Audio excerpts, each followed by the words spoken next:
He also admitted to creating the Anthony Shots catfish profile, which communicated with Libby German before the Delphi murders. Now, today, state police started a second week of searching the Wabash River under the Kelly Avenue Bridge in Peru. Divers are leaving markers there, tracking their progress, but they won't say what they're looking for. Now, we do know Kline's home is just minutes from the search site, and state police took Kline out of jail just 5 days ago to meet with investigators. Tonight, we heard from the witnesses who've been watching the teams as they searched. I saw them. They started basically on the south side, and it was about 8 guys, and they were all dressed in the exact same wetsuits. Okay, hey guys. So this is another deep dive in the Delphi case. We're going to look at a couple of things like voice. We're going to look at some information that has come out that it appears that he is a recovering alcoholic. What does that mean in terms of this case? And certainly in terms of the research I did, just asking some simple questions. Who is he trying to meet? Was he trying to meet Abby or Libby? Also, what route did he take? Which seems like a very simple question. It ends up being quite complicated. So to be honest, I thought it was going to become a lot simpler as we went on.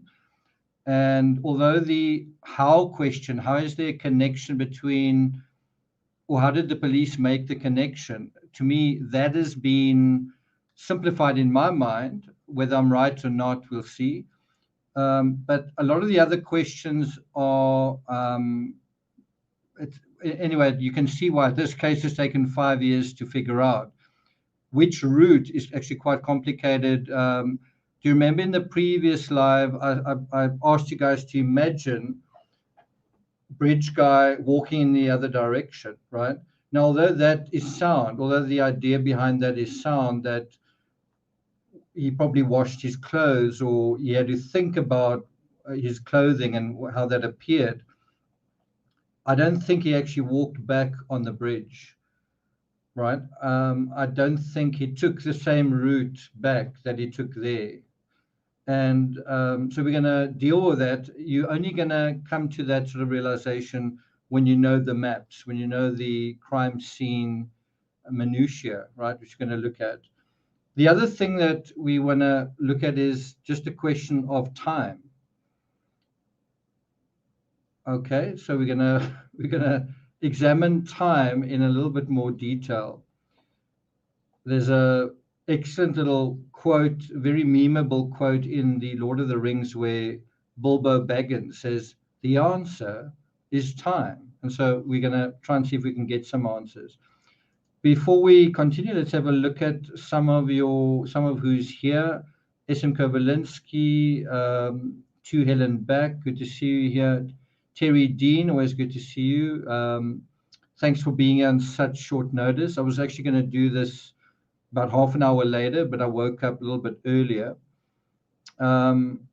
Brick Slot says, hello, mammals. Snowflake Forest is in Hawaii, so that's a real aloha. It's not just aloha. I'm not sure whether to say happy Halloween. Is Halloween, I'm sure some of you are celebrating it now, but it's actually tomorrow, your time. But maybe I can say happy Halloween because it's the 31st where I am. Okay, anyone else? Leah Simpson, good to see you. Zircon, I agree with that. Lepeti, good to see you as well. Sigeta Nona, good to see you as well. Sharon Conroy. Okay, so I want to start off with the, what's the word? The account that Richard Allen may be a recovering alcoholic, right? So we're going to look at that. Let's bring that up. So it's this. I think this comes from Reddit, and I must say thank you to SM Kovalinsky for passing it on. It was put up, I think, quite recently, but it's dealing with some time ago. It's dealing with July 2020. And the only part I really want to deal with here, I'll put a I'll put a link to this in chat if you want to read the whole thing. But the part I want to highlight is that this was apparently a co-worker who doesn't reveal their name, which is always potentially a problem. But this person describes Richard as the most polite and cooperative person to work with. Also, Rick's past was that he was a recovering alcoholic. Also, that he went to an institution sometime prior to me working there and had worked at Walmart for a few years.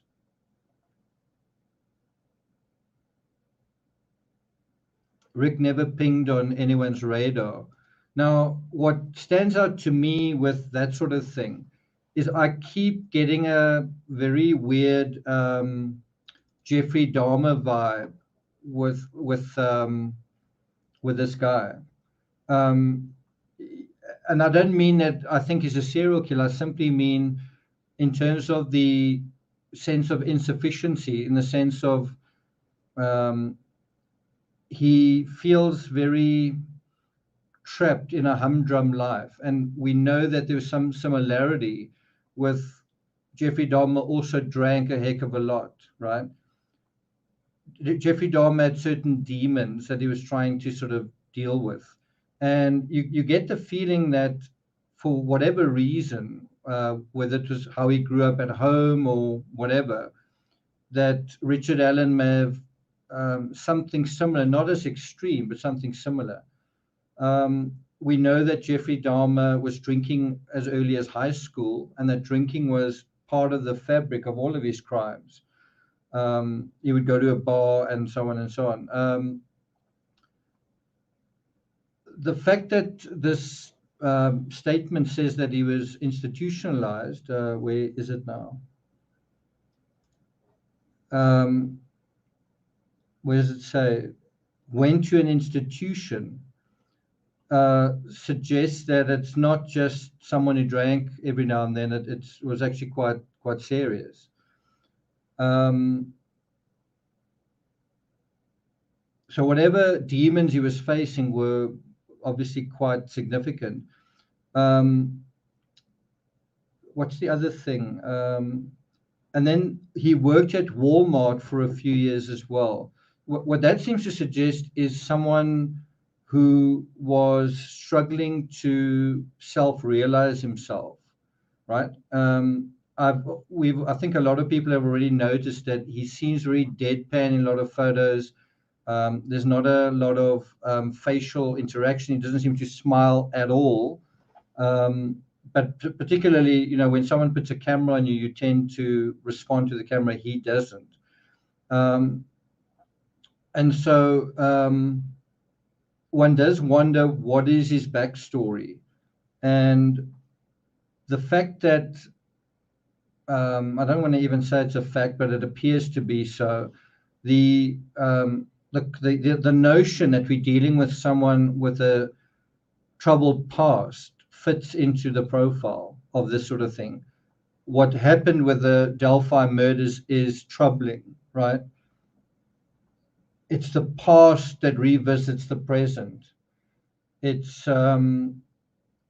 speaks to me a little bit about lost youth, and that's definitely a theme that I think is a strong component of this, is that the interest in someone inappropriately young may come from the sense of having lost his own childhood in some way.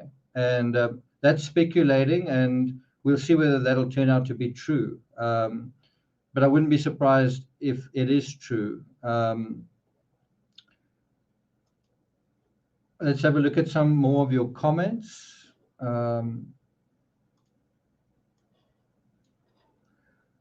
So what we will be doing in this episode is we're going to revisit some old questions like what route did he take, which seems quite simple. He walked from his home and he walked back. It actually turns out to be possibly a lot more complicated than that.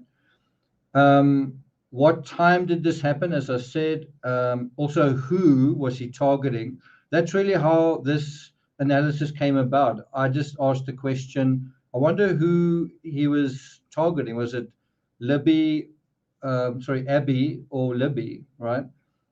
Kind of in that order, the younger girl or the older girl. And I think Abby was 13, Libby was 14. And so we just really want to address that question. Having a look at the poll, I see 14% have voted Abby, 13% now, 29% Libby, so twice as many. And then even more saying both, that they were both targeted. And then 22% saying neither. So it's fairly evenly split. 15, 30, 30, 20, basically. I think just without going into the merits of all of this into too much detail, I think you've got to kind of acknowledge that because Abby was younger and she didn't have a phone with her there, did she have much of a social media presence? You might say yes. And it might be, but what we do know is that the Anthony Shots profile made a connection or interacted with Libby on the day of the murders, right? Libby, not Abby. So I think there's clearly a connection with Libby. The question is, was there one with Abby? So we're going to kind of deal with that. I also want to kind of look at in a very simple way. When you look at this picture, you see, and what I quite like about how this picture came out is it looks like he's taking a selfie of himself in front of the bridge, right? But the question is, which side did they come from on the bridge? Which side did he come from? Which side was the crime scene? And basically, what happened after this photo was taken, right? What happened after this photo was taken? And probably I think I can say with a fair degree of certainty that this arrow should actually be pointing that way, that where Abby and Libby ended up was going that way, right? Does that make sense?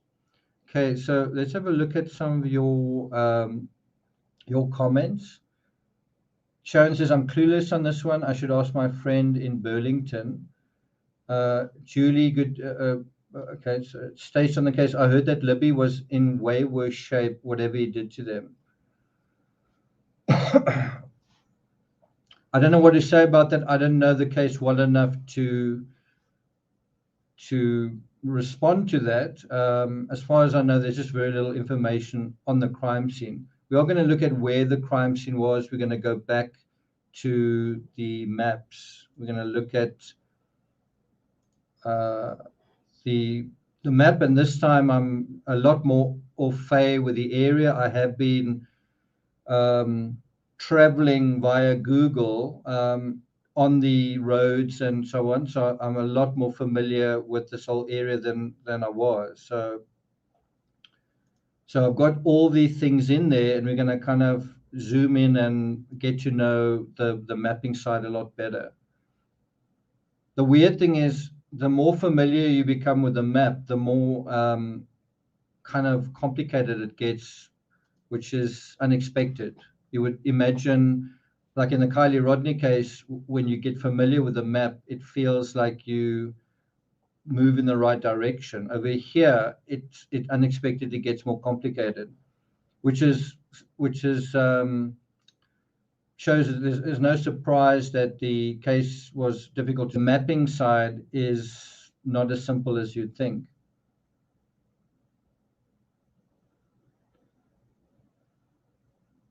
Jesse says, if you look at 5858 West 300 Delphi, the behind the property is where they were.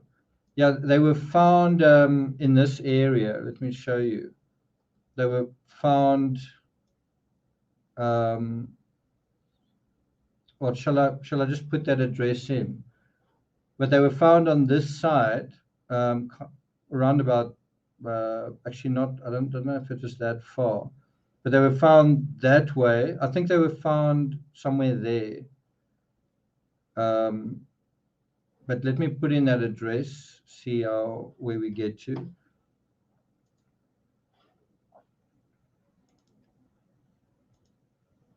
'5858 West, okay. I understand that they were found right below where the cemetery was.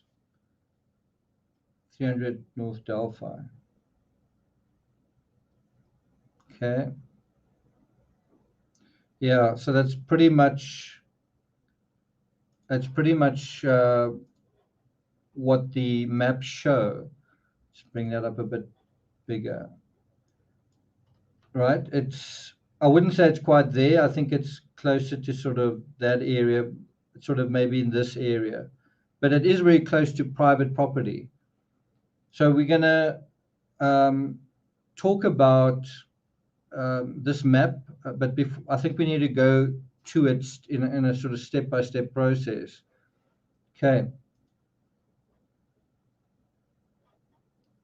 Stays on the cases, I think exactly opposite the bent tree, but there is a bent one on the other side too. Okay. Oh, okay. Thanks for that. Thanks, Jesse. I appreciate it. Angela says maybe Libby fought back and that's why injuries were worse. I've kind of dealt with a couple of cases that involve multiple victims.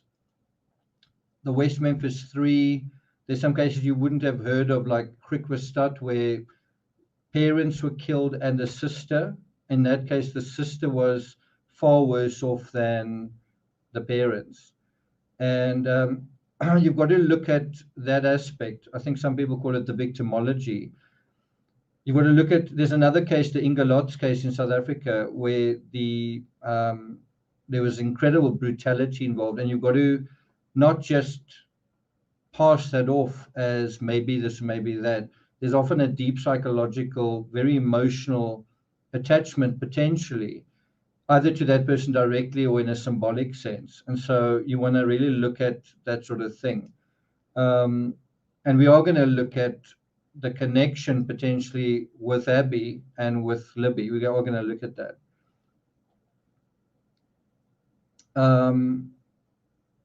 Mick Stowe says Alan would need a reason other than I'm bridge guy when taking time off to enter recovering alcoholic. Interesting point. So yeah, what is really important about what Mick Stowe just said there is, after the incident, it seems that he was institutionalized.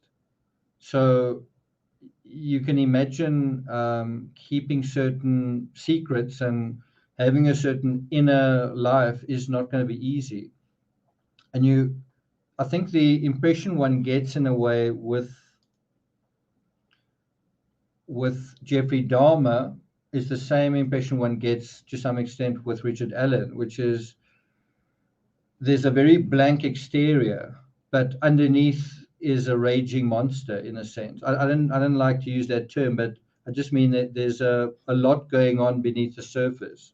So I think one's got to be very careful thinking you're dealing with a psychopath. You're actually dealing with a froth of emotions beneath the surface. We tend to look at that and say, I don't see much emotion, so I think he's not emotional. That's a big mistake.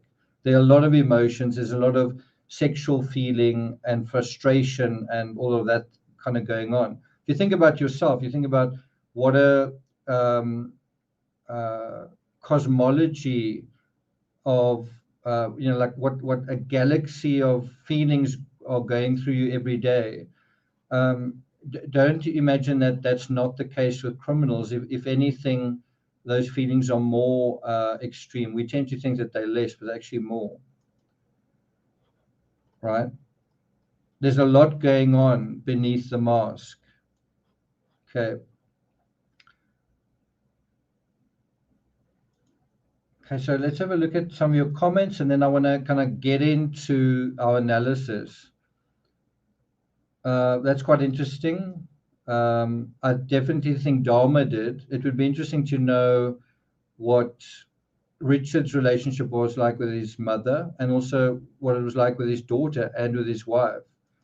So just in terms of the voice, a channel has provided a little bit of footage of, like a tiny little bit of footage where Richard Allen mumbles something on camera.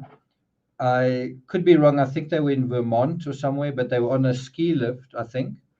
And you hear his wife talking. She seems very extroverted. And then I think he says one little thing, but he sort of mumbles it. And the mumbling is quite similar to the mumble of guys down the hill. So I'm not going to play that here. I'll probably get into trouble for doing that. So I'll just put a link in chat if you guys haven't heard it already. That's to the audio. Wolfie, good to see you here. Yvonne Phillips says, could being in hospital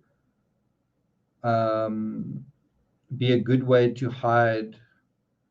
I'm not sure if that's what's happening. Maybe, I suppose you could say that.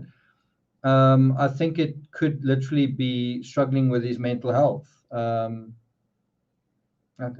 know, Chris Watts, when he was polygraphed, said the questioning that he got from Tammy Lee was like melting his brain.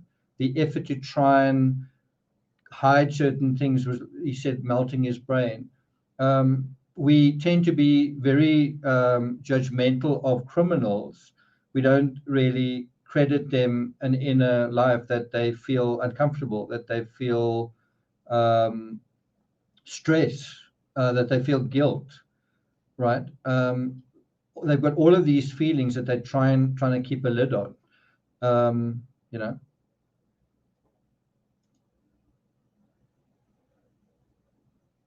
Jane's World said, what I noticed about the ski lift event was that she snapped at him and told him to shut up. Yeah. But kind of in a nice way. You get a little bit of a Chris Watts, Shanann Watts vibe, that she's quite perky and quite exuberant, and he's kind of the reserved silver fox kind of thing. He's kind of the mysterious, silent type, except not mysterious, not in a necessarily nice way. I'm not saying that. I'm not saying that he's done it before. Just that he's perhaps had fantasies of it.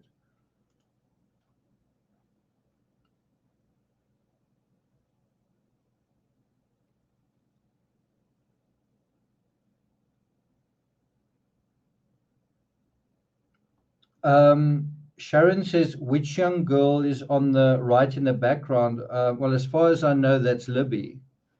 It's Abby on the left. It does look a little bit like Tylee, doesn't it? I'm assuming that is the right image. We are going to look at some more images of them, and then I'm going to make a comparison. Yeah, that is right.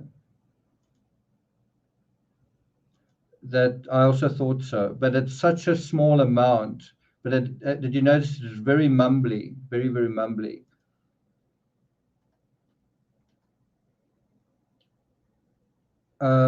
You also get a sense a little bit with Jeffrey Dahmer being mumbly, that there's not much effort put into how he verbalizes. There's not much, it's quite monotone, right? I've actually been accused of being monotone, so yeah, it does seem to be that, yeah. Yeah, Libby is blonde. And she's the older one. She's 14 years old. Yeah, the tone of voice is the same. Okay, so let's get going. I'm going to kind of be reading from a script, but I'm going to be coming back to you guys every now and then. So let's do a quick poll just of everyone who's in chat now. Do you think that, let's just say Bridge Guy, do you think he wanted to meet Libby or Abby? Let's see what you say. And I don't want you to answer both.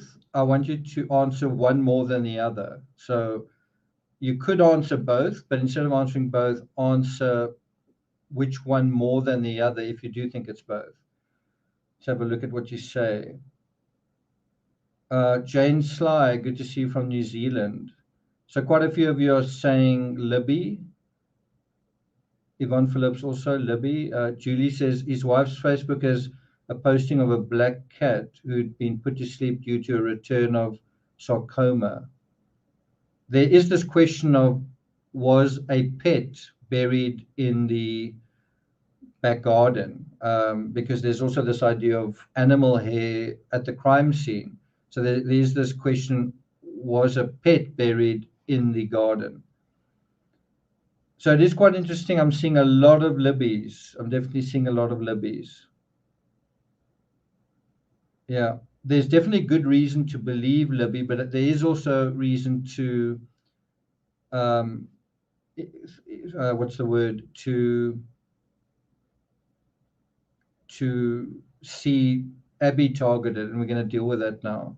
So almost everyone says Libby, so that's quite interesting. Yeah, that is true. That is definitely true. So if you say Libby, I think you've also got to ask the question, why not Abby, right? Julie Melvin says, yes, they took Kegan Kline's dog too for analysis. It's interesting. Okay, so I want to show this image. It's from Gray Hughes Investigates, and it's a really clear image of he's taken footage from WRTV from the time, so from the day of the discovery, the Valentine's Day in 2017, and what is shown is the location of the bridge relative to Richard Allen's home. And you can see it's basically a mile away, right? It's basically a mile away, and that there's woods going all the way basically to his home, except for that little section. There's basically woods. If he wanted to, he could go back through the woods, right? So we're going to come back to this image. The crime scene was sort of, if you follow, let's bring this up. The crime scene, if you follow this aerial image, so Bridge Guy walked over here, down the hill, ended up being down that side of the hill, right? Down that side of the hill. And then it's not so easy to make out here, but they followed this round like that. They followed the river round like this. And then I think they crossed over, hold on, this is the river coming here. And then it's somewhere here, as far as I know, it's somewhere sort of in this area. There's a cemetery somewhere here, but it's somewhere here, as far as I know. At some distance this way. It's funny, I don't know if this label is obscuring the cemetery, or if that is the cemetery, but it's basically in this sort of area. So they went from there this way, and then the trail goes sort of like that, right? So I hope that's clarified things kind of briefly.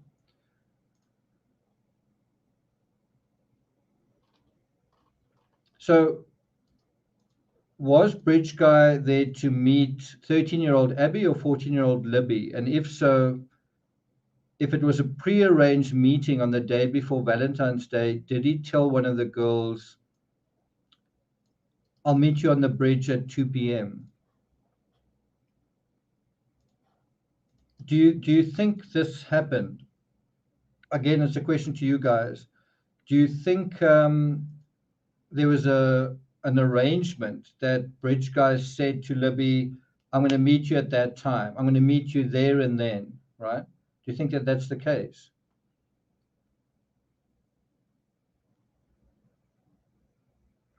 Yeah, that's a good point. That's a good point. I'm going to be dealing with that. Do you guys think that the time that was said, let's meet at that time, was 2 p.m.? Or do you think it was a different time, based on your knowledge of the case?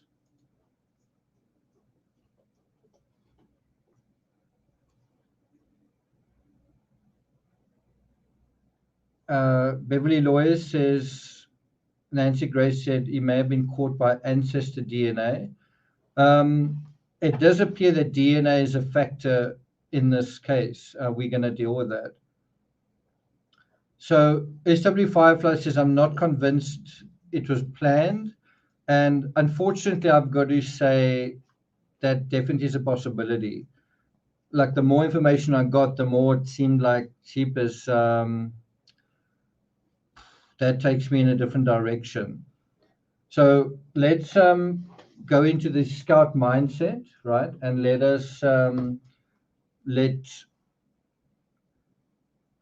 sleeping dogs lie, right? And let's see where this analysis takes us. Does it get us any closer? Okay. I hope you guys can hear this. I'm going to play a very short little clip. Time. The answer is time.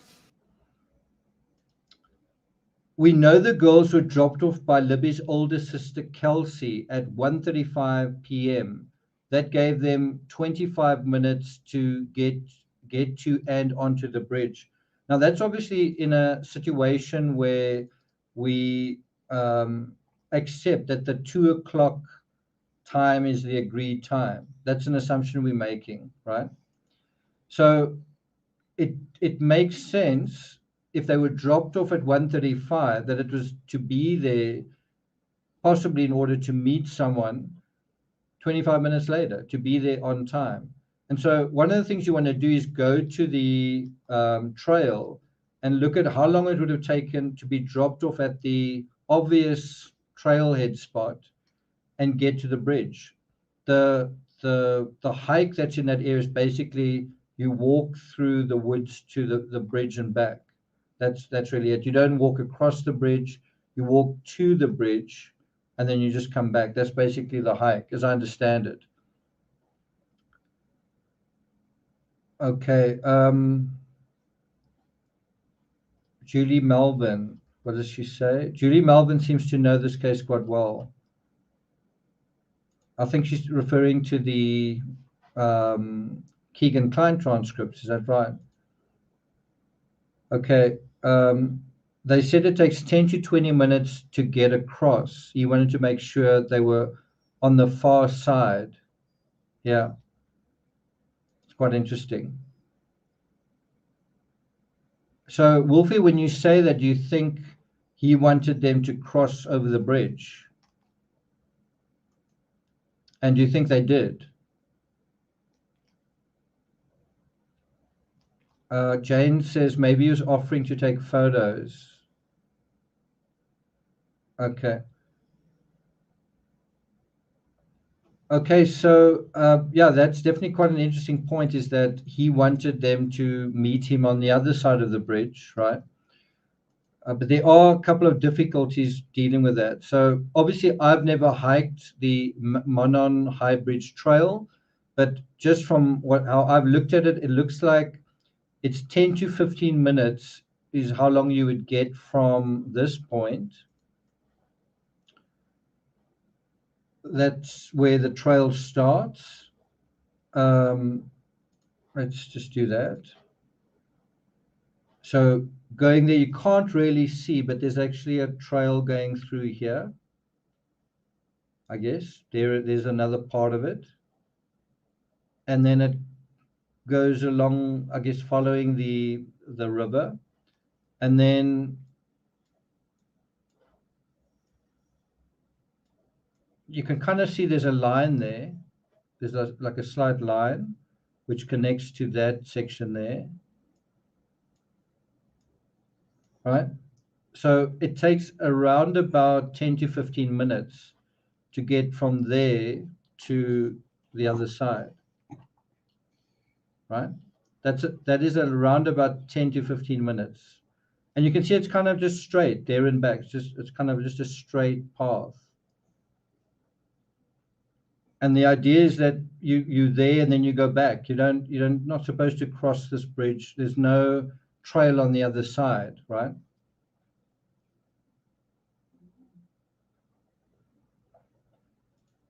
Okay. So the distance is 1.3 kilometers to the bridge, or 0.8 miles, so less than a mile, and 2.6 kilometers or 1.6 miles out and back to the bridge. Excuse me. That's according to an official website. I got that from this. That gives you the exact measurement. They say it takes an average of 29 minutes to complete, which is another way of saying it should take you around about 14 and a half minutes average to get there, right? So them arriving at 1:35 means they should get there with 10 minutes to spare. Does that make sense? So it does feel like somebody arranged to meet at 2 p.m., right?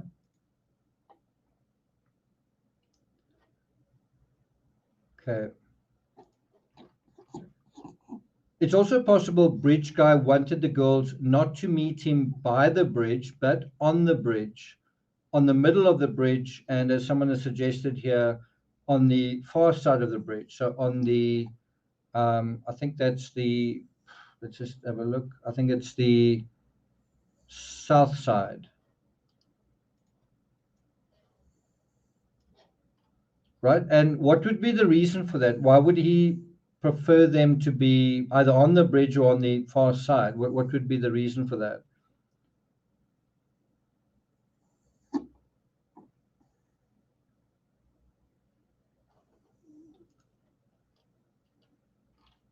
I think the reason is because he would anticipate that they would see him and flee. They would see him and want to run away. And so he's using the bridge as a kind of a barrier, as a kind of way to slow them down, as a way to make it harder for them to escape once they saw him, right? He's using the, if you think about, it's actually quite sly. It's using the bridge that is difficult to walk on, never mind run on, as a way to slow them down, right?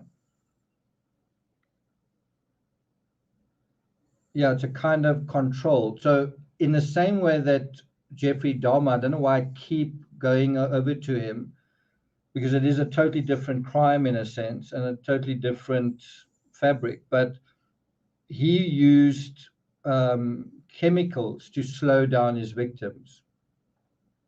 He wanted them, but this is really just slowing them down in their flight, right?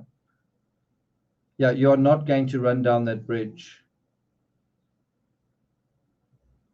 Okay, so the important point to stress here is that I don't think he said, I'll meet you by the bridge. Just walk to the, I think he would have said, I'll meet you on the bridge, or I'll meet you halfway. Hey, I'm coming from the other side. So I'll meet you halfway. But that already raises a question, which is, if he's saying, I'm coming from the other side, then he knows where somebody lives, right? And the only way you could say, I'm coming from this side, which is the side bridge guy did come from, the Delphi side, is that if he knows the person he's meeting is coming from the other side. And Libby was on the other side. Libby did come from the other side. Abby and Libby did come from the other side, right?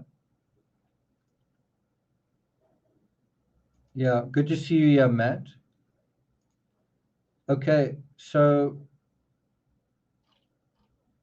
I also think there was enough time for the girls to realize they were in trouble. So some of you listening to this may think, wow, this is such old news. We've all thought about this already. But when you go through it step by step, some of the things that emerge are really quite interesting. If you think about he's trying to slow them down, although that's true, the flip side is also true, is that they are slowed down and they've got time in a way to say, jeepers, this is not a good situation. It's not 1 or 2 seconds.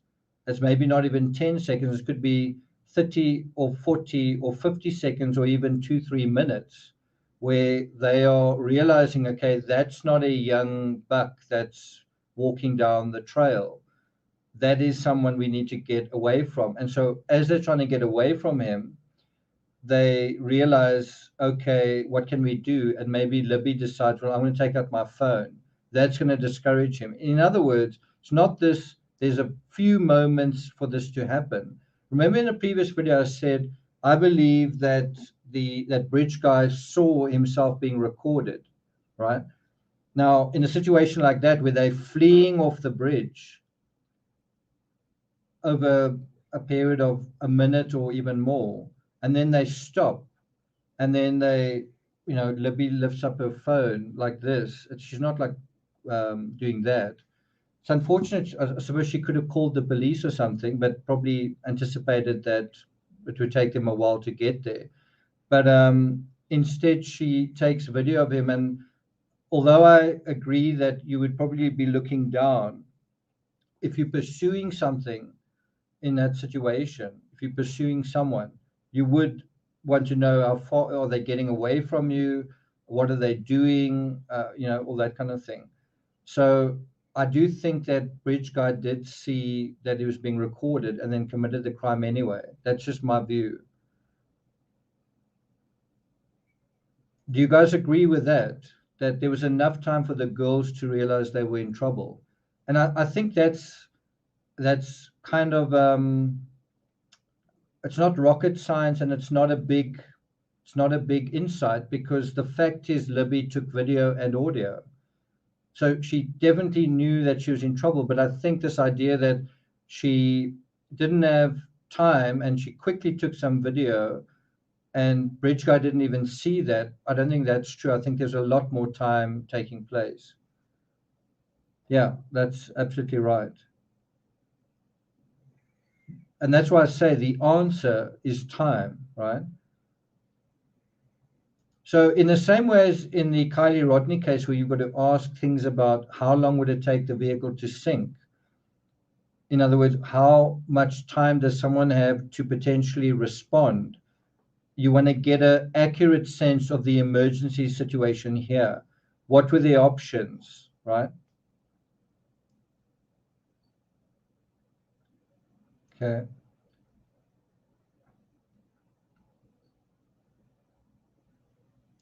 Terry says, maybe we should ask Nick, don't worry about responding. Ask about what? Terry, do you need me to slow down the chat? I don't know if it's an issue. Just you can let me know now if you want me to. Maybe while I'm here, I'll do it anyway. It's just give me a second.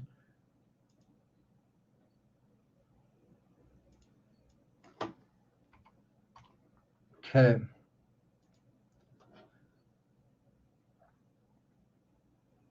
Done. Right. Okay, let's have a look. Oh, we're good. Well, anyway, I've slowed it down anyway.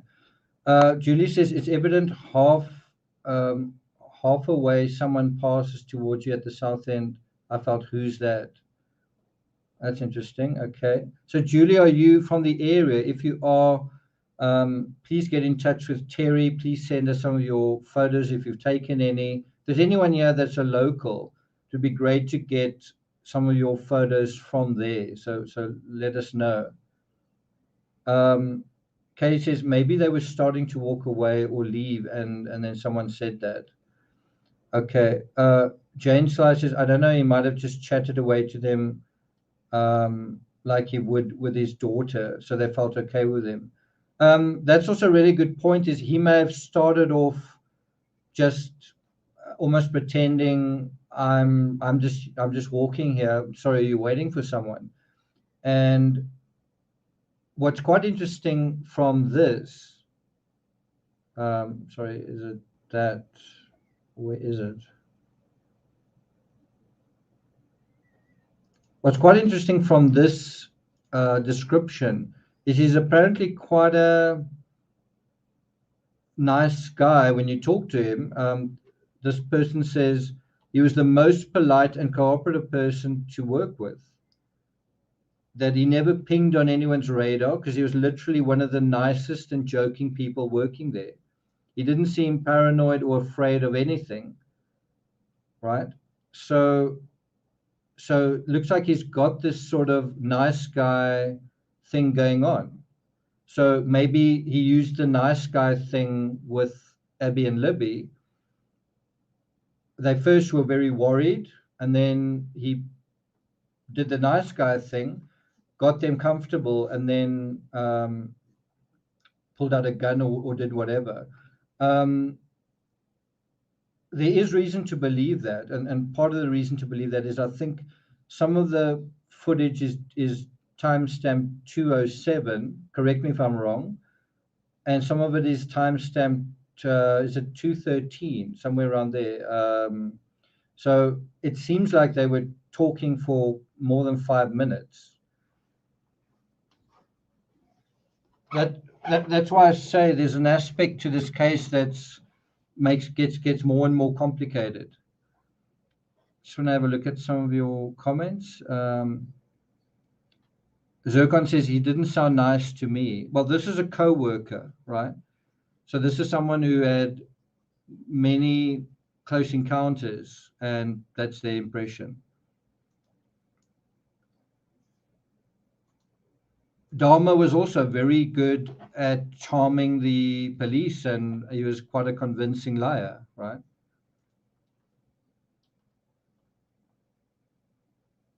To Helena Back says, what kind of work did he do? He was a pharmacy technician. He's described here as a shift supervisor RX. That's the official title. Not quite sure what that means. RX. He did have his license. She refers to him as a backup technician. A backup technician. Okay, that's from that. Okay. Shall we go on? Wolfie says, I've always been into this case, but not as deeply as some. I love all these new details. Okay. So have a look at this image. That really provides you with, at a glance, the route the girls would have taken, right? So it's basically, that is the Freedom Bridge over there. This is kind of a highway. Sorry, the Freedom Bridge is, I think, over there.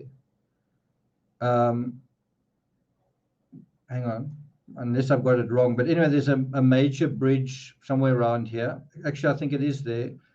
And then yeah, there's a highway, and then the trailhead basically starts, I guess, over here. So they could have been dropped off. I don't know this for a fact. I don't know whether they were dropped off over here or even over there. I don't know. People who are really au fait with this case will know that. But I would assume they were dropped off over here, right, off this road, and then they just would have needed to walk that little section. I suppose they could also have been dropped off a little bit higher, but basically they just needed to walk to the bridge and back. Okay, can you guys see that?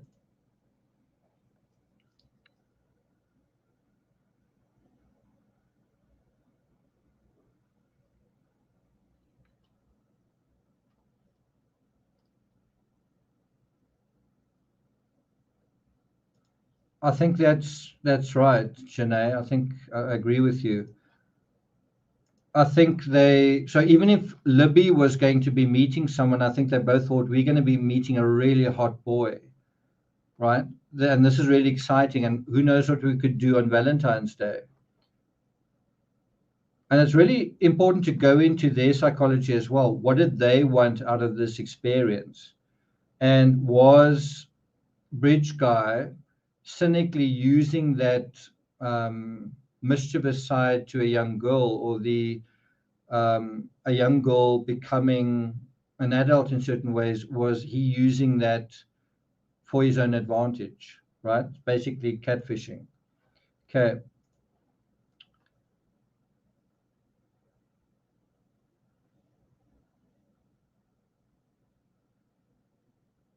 Verbal Judo says, is there more than one entrance with that sign? Julie says, it'll be interesting to find out if they knew him or at least visually recognized him. Well, I do think when they saw him, it was like, this is not what, you know, what do they call it? Post-purchase dissonance. There's definitely dissonance there. Okay. It's not really funny. It's actually quite serious. So anyway, they get to the bridge. They understand that Bridge Guy is a threat. In other words, their first assumption is that he's a threat, and it's actually true. But then maybe he soothes them and convinces them that he's not a threat, but all the while he's getting a little bit closer to them. And by talking to them, you can imagine if he's talking to them, might start off with shouting, "Who are you? Why are you coming here?" or whatever, but it might end up being, "Oh, no, I'm just walking over there," and then they talk, and that gets them closer and closer and closer. You can imagine if they've some distance away and he pulls out a firearm, then they can just run away. I mean, it's harder to hit someone the further they are away. But if you're within a certain distance and you pull out a firearm, then you're sitting duck.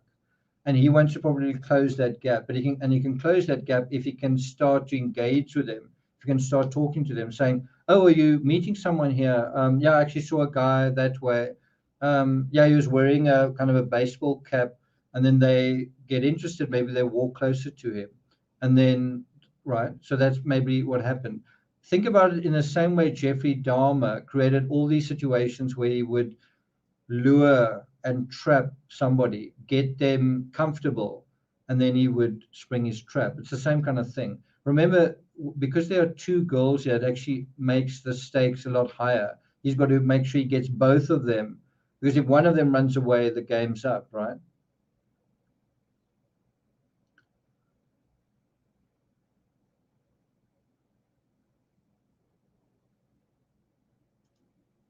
Stay says, I think they didn't want to go back and have to pass him on the bridge. My guess is they intended to.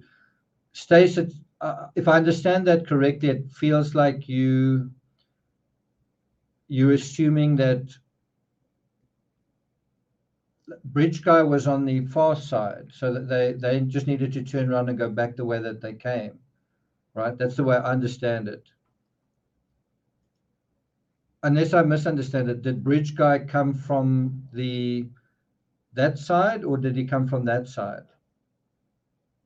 So I don't know, those of you who are experts in this case, did Bridge Guy come from this side, the north side, or did he come from the south side? How I understand it, he came from the south side. So let me put that question in chat. It's a very simple question, but a very important one. Did Bridge Guy approach?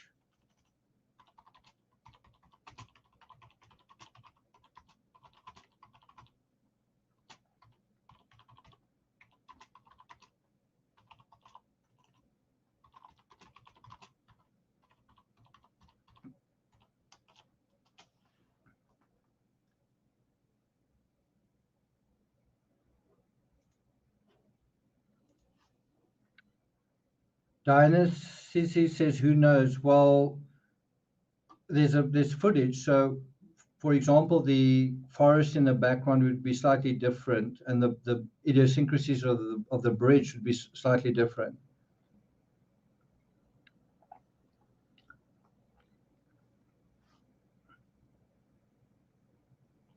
Bridge Guy came from the north side. Are you saying he came from that side?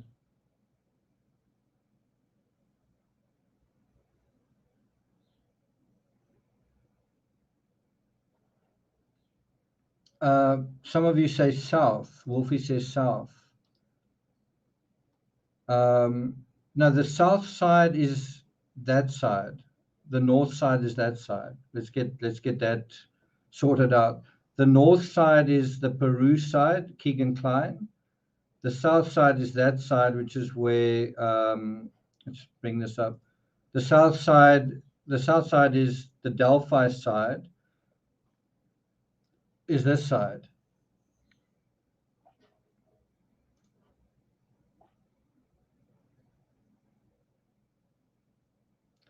Tax cut said he followed behind them and pushed them to the south. That's actually not what happened. That's not what happened. I'll explain that in a moment. That's what's so important to know these maps. Okay. Anyway, this is a really important question, is what side did he come down and what side did they come down and where were they when they met, right? So we know that they approached from the north side, right? They approached from the Peru side. As I understand it, he approached from the other side. He approached from that side. And so even if they were halfway on the bridge or even further on the bridge, they may have realized, okay, this is not the guy. And so they want to go back the way they've come, right? They want to go back that way. That's how I understand it. Terry says, I thought they all came from the south. So that is something we are going to address here, is the possibility that he did come from the south. But then you've got to ask, does that make sense? Because then you've got to say, well, did he park a car here? Also, did he go back this way to go home, right?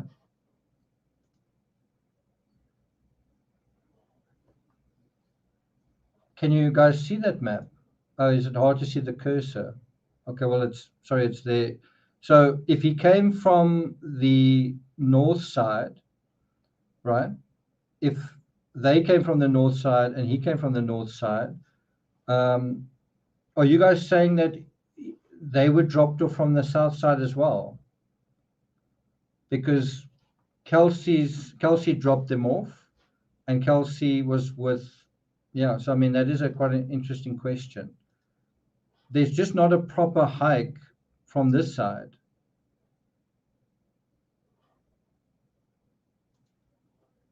So we need to get certainty about that. The trail ended at the south end.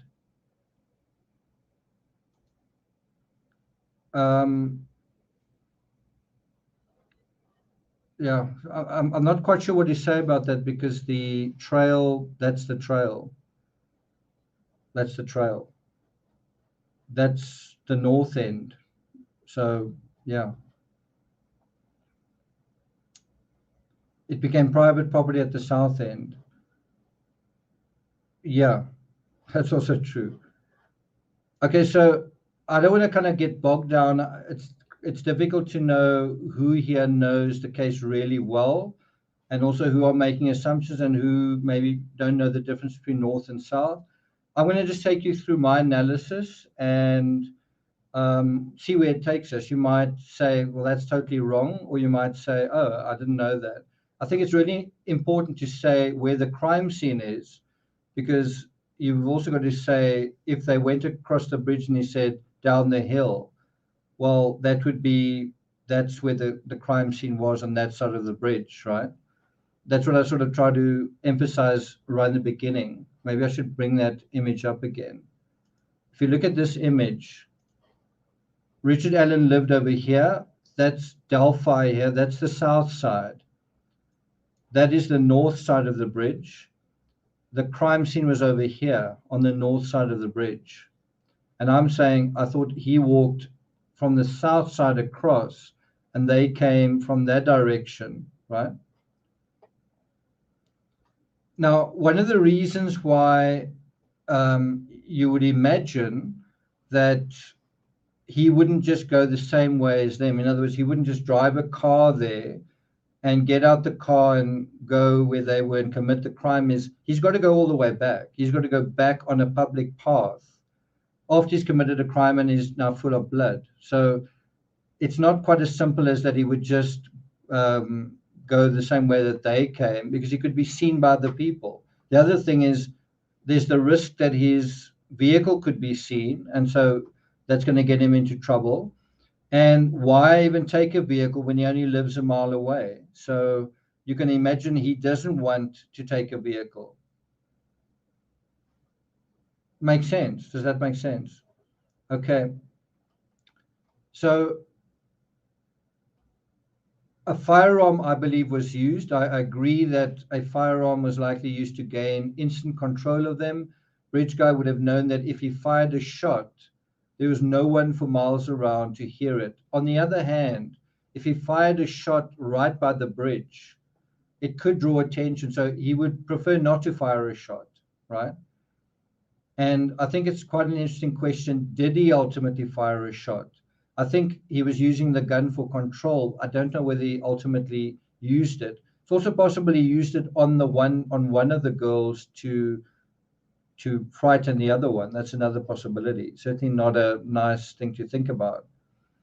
No, I don't think there was. I don't think there was. Okay. I don't think you're going to see why. I don't think he walked back across the bridge either. So I would assume he wouldn't want to fire a shot unless it was absolutely necessary. So now we're at last going to deal with the main question here. And we're also going to ask the question, were they in cahoots? Was Kegan, Kline, and Richard Allen, were they in cahoots, right? We're going to look at that. Okay.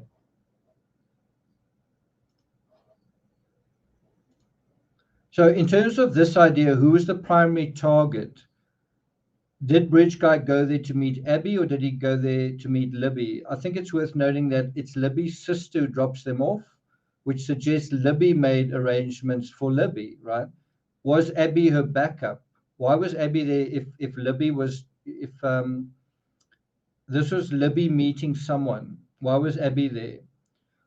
Was Abby her backup? Basically, Libby knowing that she was taking a risk and bringing Abby along for protection.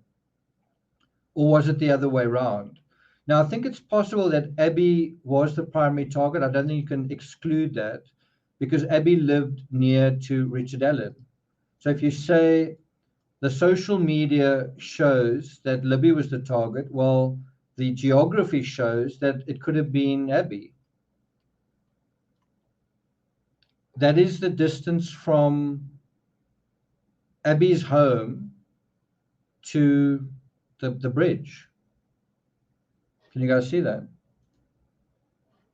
Okay, let's do that. That's the distance from Abby's home to the bridge, less than a mile. It's almost the same. It's the same distance from. It's quite interesting. If you went from the north side, it's the exact same distance as if you went from this side, right? So if we look at this map, if we look at this map, that is the location of. That's the location of Richard Allen. And it's just down the road, literally, of Abbey, and they are both very close to that location. So could he not have, knowing where Abbey lived, could he not have said, hey, why don't we meet at the high bridge, right? Because he may have assumed she would go there either on foot or that she wouldn't use the regular terrain. In other words, that may have been a assumption he made, but it was a mistaken assumption. Yeah, there we go. There is a lot of woods that is going to cover him. And so it's this idea that he's approaching from the south, so he doesn't need to drive a vehicle. He won't be seen. I would assume that there's relatively few people coming on via this route and far more on that route.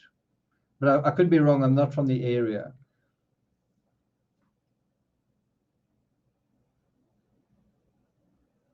Okay, so let's continue.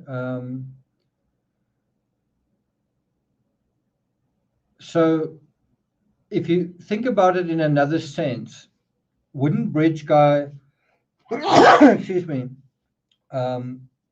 wouldn't Bridge Guy prefer Libby or Abby to arrive there themselves on foot? Would he want a parent to drop them off? Would he want anyone to drop them off? Right? Would he want a situation where an adult or someone else that is essentially going to be a problem for him, that they know they know that someone has been dropped off, they know where that person has been dropped off? Would he want that situation? I think the answer is no. So he would prefer Abby to walk there, right? And I think in that sense, it kind of makes sense that Abby could be his primary target, because it would make sense for Abby to walk there. It really wasn't far, it was a mile away, right? So in that sense, Abby could have been his primary target. Also, as I said, Abby lived very, very close to him. Just bring that map up again. Can you see that? Okay. Of course, that's not what happened. Instead, the girls were dropped off, and from the opposite side of the bridge, that Bridge Guy would approach them on, as I understand it.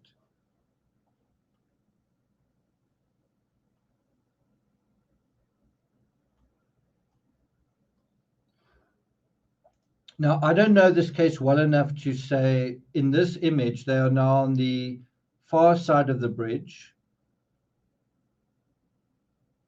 The way I look at that image is the same way as I have in this email. Do I have it? Is it there? Is that it's actually a little bit confusing the way I've got it here. Richard, let's just say Bridge Guy. Bridge Guy is approaching from that side. And so in this image, I think they are walking back to the south side in this image. And then shortly after this image is taken, they see Bridge Guy approaching from they're on the north side. And a short while after this is taken, they see Bridge Guy approaching from the south side. Does that make sense? Okay. Definitely is quite confusing. Can be quite confusing. Is that how you guys think about it? Do you think that at this point they've crossed over the bridge? I would say in this photo that looks like it's 2/3 across or so. It's quite a long bridge. Stace says they had passed him on their way to the bridge. I don't think that's the case. I don't know how you make that inference, but we are going to deal with someone who did pass him, which makes things potentially a lot more complicated. So let's get to that. The footage of Bridge Guy was recorded at 2:07 p.m., right? So that seems to confirm an arrangement to meet at 2 p.m. So he materializes 7 minutes past 2. Some reports say video footage was timestamped 2:13 p.m. If that's true, then it looks like 6 minutes went by where there was some conversation, and perhaps even some extended conversation between the three. And perhaps that's also why Libby was able to record audio, because there's an extended opportunity to do that. But if there's some reason to believe Abby was the original target, I think there's even stronger reason to believe Libby was, which I think many of you think as well. Most of you seem to think that it is Libby was the original target. Well, why could that be? Your best hate. Why could that be?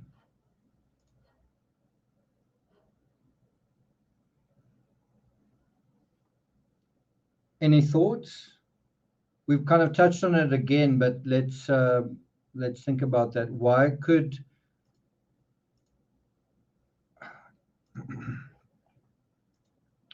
why could Libby have been the original target? Are you sure you want to hear this?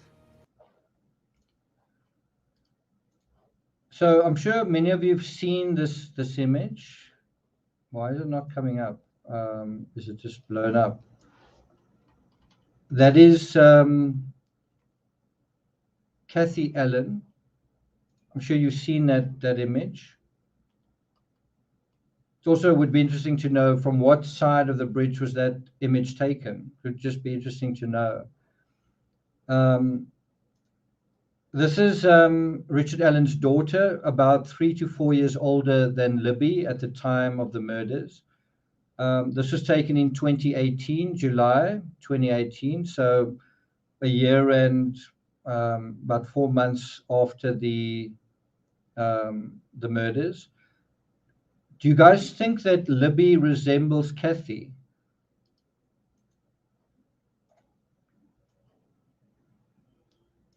So have a look at the hairstyle in that. Let me blow that up. Look at Kathy's hairstyle. Look at the combed over sort of hairstyle and the same sort of combed over hairstyle over there.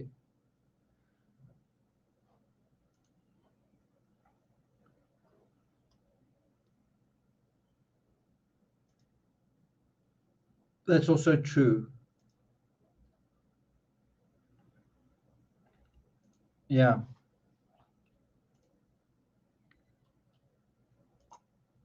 Definitely.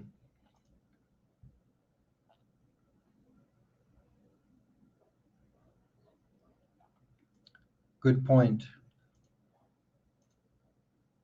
It is spooky, and you know the way that I've taken the face out, it reminds you in a way of those things you see at fairgrounds and so on, and shopping malls, where you put your face through that hole, right? You can kind of imagine, isn't that what Bridge Guy was doing? He was seeing someone else's face in the place of this other person. He was seeing someone not who they were, but symbolically as somebody else, right? So I think I've got another image to put up as well, this one.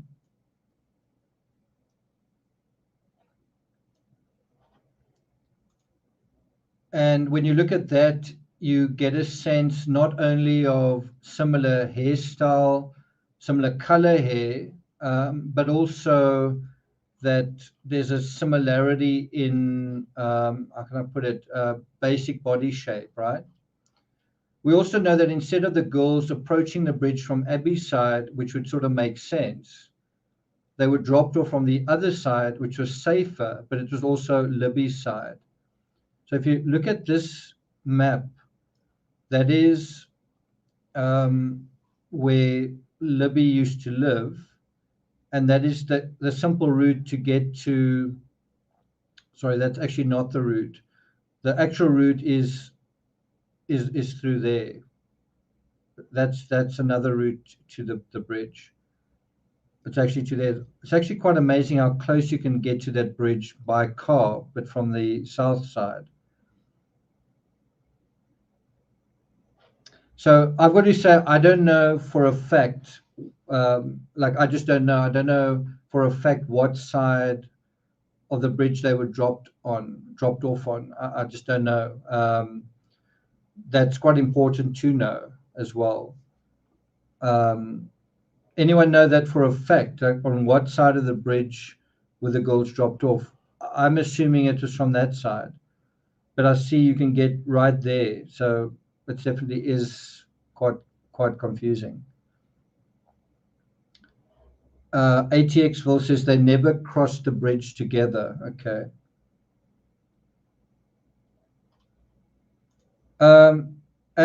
You must remember, this was in 2018. I suppose is a valid thing. It is a valid thing. I suppose to a lot of people, it's still a beautiful landmark, but it certainly is a valid question, I guess. That's also a very good question.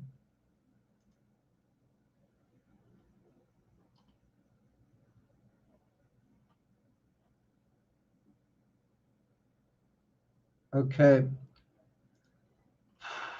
So this is speculation, but I think bridge guy knew his intended target lived on the other side of the bridge. Hence, he likely said something like, let's meet halfway. But that's really something I wanted to, how can I put it?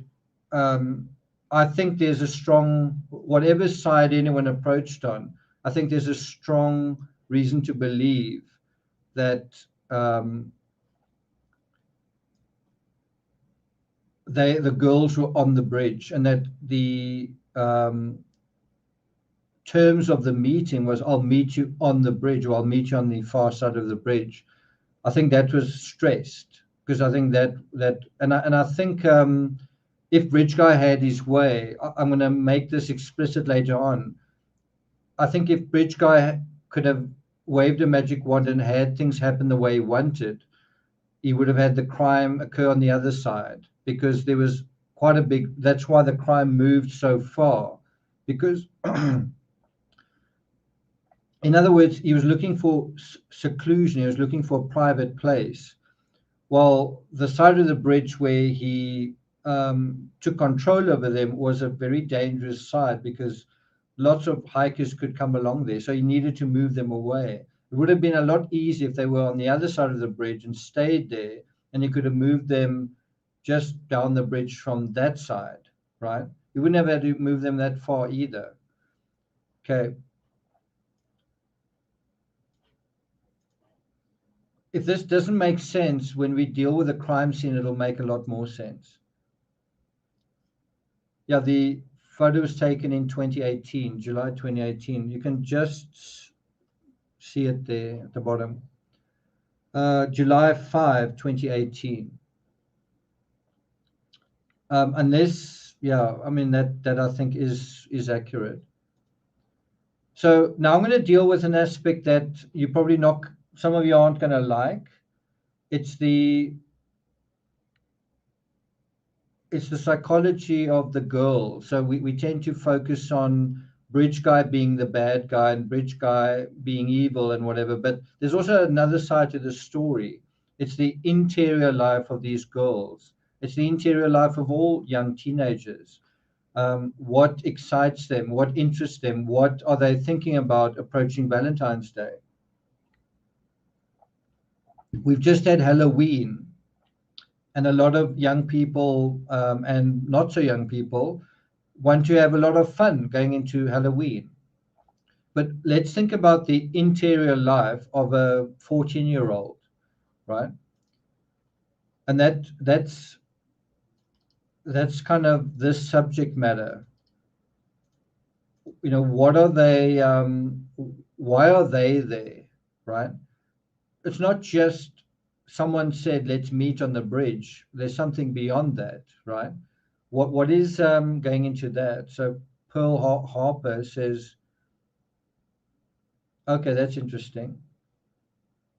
So whatever the exact date would be interesting. Ginger Snap says they were dropped off at County Road 300 North. So on the north side, right? Ginger Snap sounds like she knows what she's talking about. But basically the north side, in other words, the Peru side, that would make sense. Jody says they were dropped off on a side car park. I don't know if it was the south. Okay, yeah, north side. If you're local, just say, I'm a local, I know it was that side. It'll make it a lot easier, because we can't quite tell the difference between who's who, especially when there's some new people here. If there are some locals here, welcome, good to have you with us. So it is easy to imagine a predator who simply pursues his prey in this scenario, but the prey also have something that interests predators, even though he isn't their intended target. And so that really raises the question. What's going on here is there's a target, right? There's a target in the scenario, but there's a double target. Bridge guy is an intended target, but the girls also have an intended target, right? who is the intended target of the girls, would you say?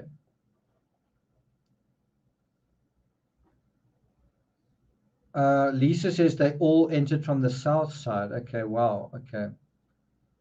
That is, so Lisa, I definitely respect your research. If that's true, then that's definitely quite interesting.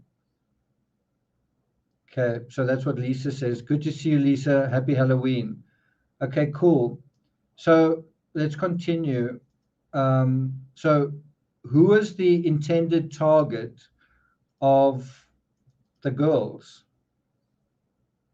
Someone said the Anthony Shots profile, but what I'm kind of getting at is, what are the girls thinking about? Like, what are they thinking is going to happen out of this? What are they hoping for?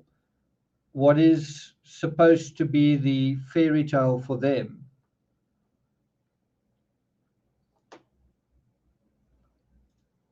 So this comes from a website called Screenshot Media. I'll put a link in chat.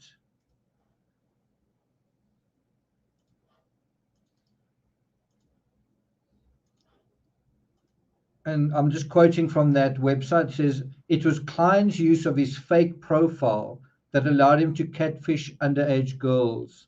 Kane and Greenlee revealed with People magazine, detailing that the Instagram account would be utilized to find his victims, and thus the conversation would be moved to Snapchat.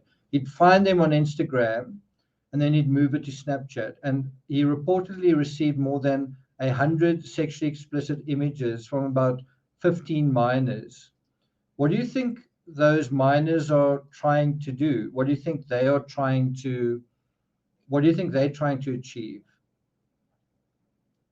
So we tend to focus on Bridge Guy and what he's thinking and his motives. What do you think are the motives of the young girls in this story, in the young ladies in the story? And that's quite an interesting sort of boundary, is, are they adults or are they not? Do they have agency or don't they? What is happening is they're trying to become young women, right? They're at that vulnerable point where you take risks, you experiment, you determine your power and your agency, right? Yeah, that's exactly it. But they're also trying to kind of seal the deal. They're trying to, they think there's a guy that's getting a lot of attention, and they want to say, me, pick me, right? Okay. So the other thing that's important to note, and I think this is where I start getting quite confused, is there's more than one bridge in this story.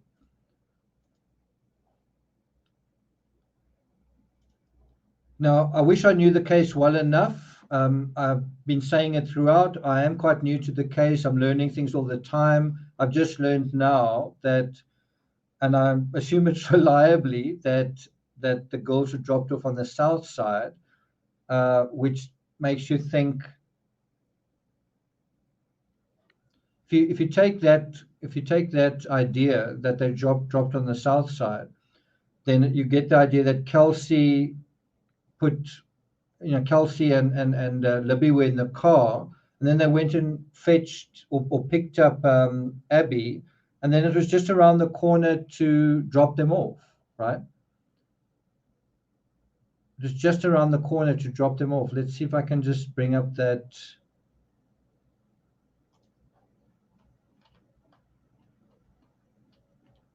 So that's where Abby lived, and you could literally drive right there, and then it was just around the corner from there. And so it would make sense for Bridge Guy to kind of want them to stay on that side of the bridge, I guess. But it also doesn't make sense, because you'd think, well, the person dropping them off would expect them to be on the other side of the bridge. Anyway, so I assumed that from the Delphi side, a witness who was 16 years old at the time, she said she saw a man on the day of the murders at about 1:30 p.m. who fit the description of bridge guy near the Freedom Bridge, which is on the Peru side. So that does start making sense, right? The idea that he's going on the far side in order to trap them. But they end up being on the other side, which again doesn't quite fit that narrative.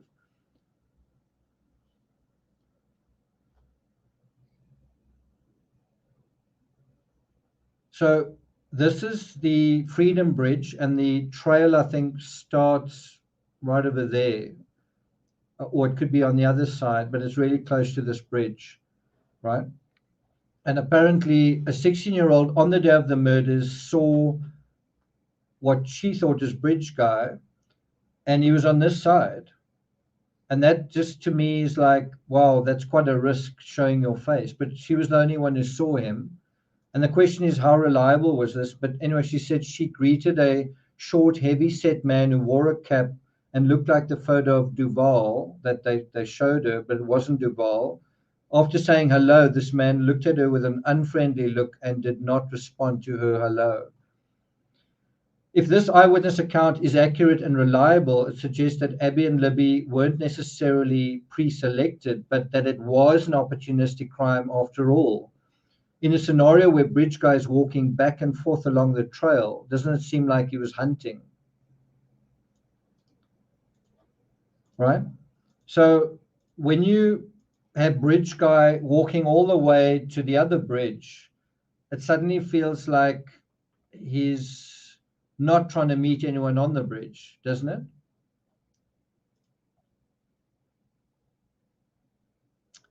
Edelweiss says that is who the sketch came from.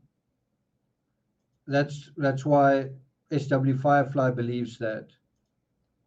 So now, as I say, now you say, great, we've made some progress. This wasn't actually a catfishing thing. There is no online aspect and all that, right? You feel like, okay, we've made some progress now, but then this. While the possibility should be acknowledged, it still doesn't explain why Abby and Libby went to the bridge that day. So you could say, okay, so now we know what bridge guy was, what was going on with him, but it doesn't explain why are Abby and Libby there. That's why I say it's important to think, what do they want out of this situation, right? And we know the following.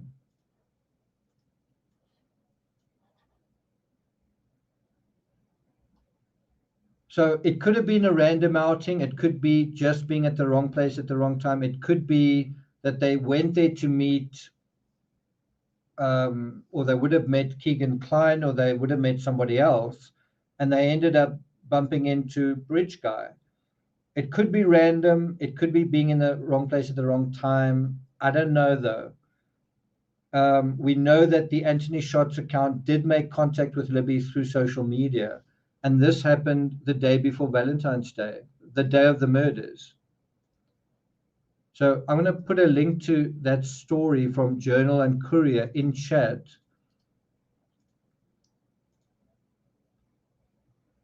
Pitbull says, I feel it was random. Now, I have been saying somebody who fantasizes about this sort of thing isn't random, then it tends to be premeditated.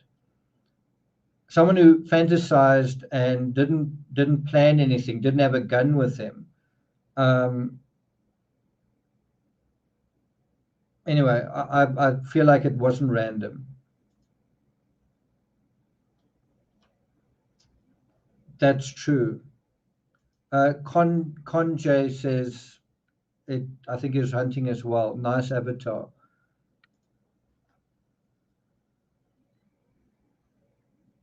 Terry says the river searching and digging isn't a coincidence to me. HLN was there yesterday. Verbal Judo says me too, not random. Okay. So now we're going to look at something else. This is a highlight from that article. It's this. Look at those words. So Kegan Kline was asked why the state police focused on Kline's catfish social media, and they said, I think it's because they said I was the last person to talk to her, is what they told me. Now, you know what that means?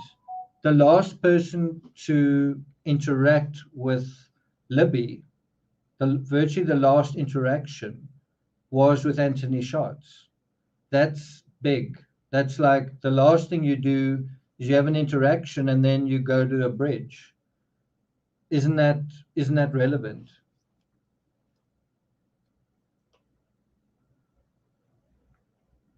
Sorry,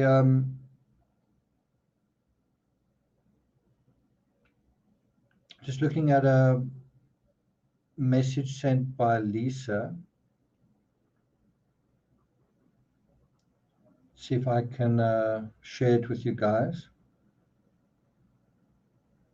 Lisa, do you want to come on to chat? I mean, if you want to come on for 5 or 10 minutes, that would be cool. So if you do, let me know. Just at me, and then I will send me another message, and then we can look at that. So Lisa's just sent this this message, this photo. And to be honest, I'm not quite sure what it means. let's try and work it out. So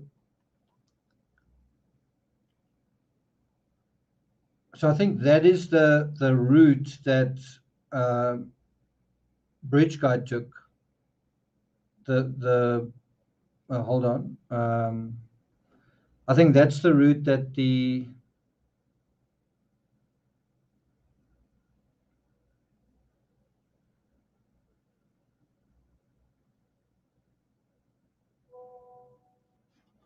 let's see what she says.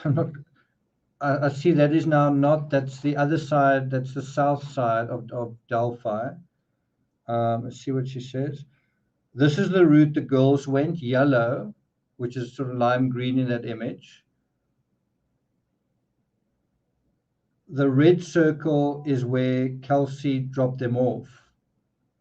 Okay. That's interesting. They walked on the trail through the woods, which is the red arrow. Remember, this is the south side, okay? Can you guys see that?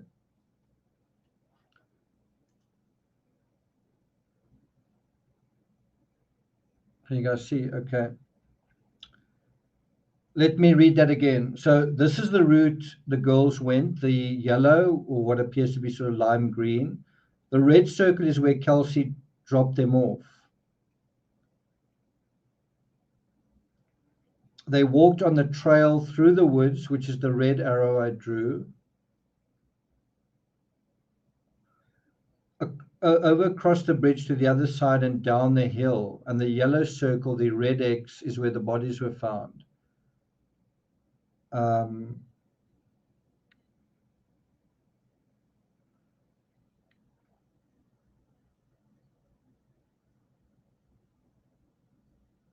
I'm trying to sort of imagine that upside down because it's not the way I orientated.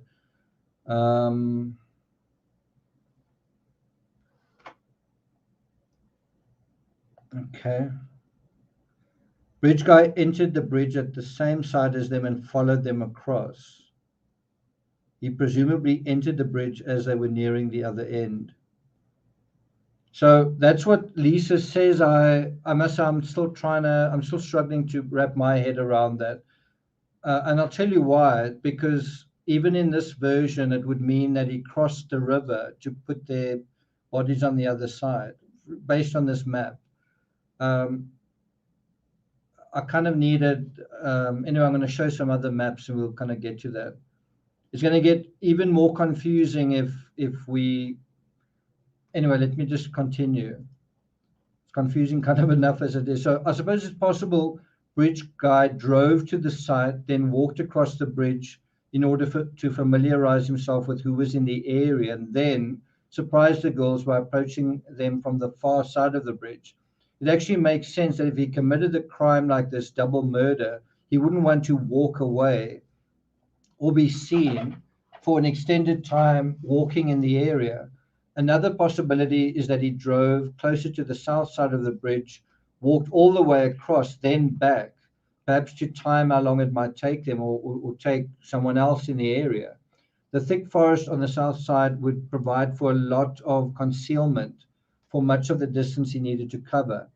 A final possibility is that he took a bus or taxi to the Freedom Bridge side. I don't think that is what happened.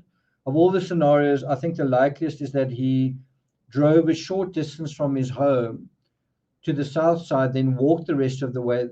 And then that's also the way I think few people use, but some hikers might know about.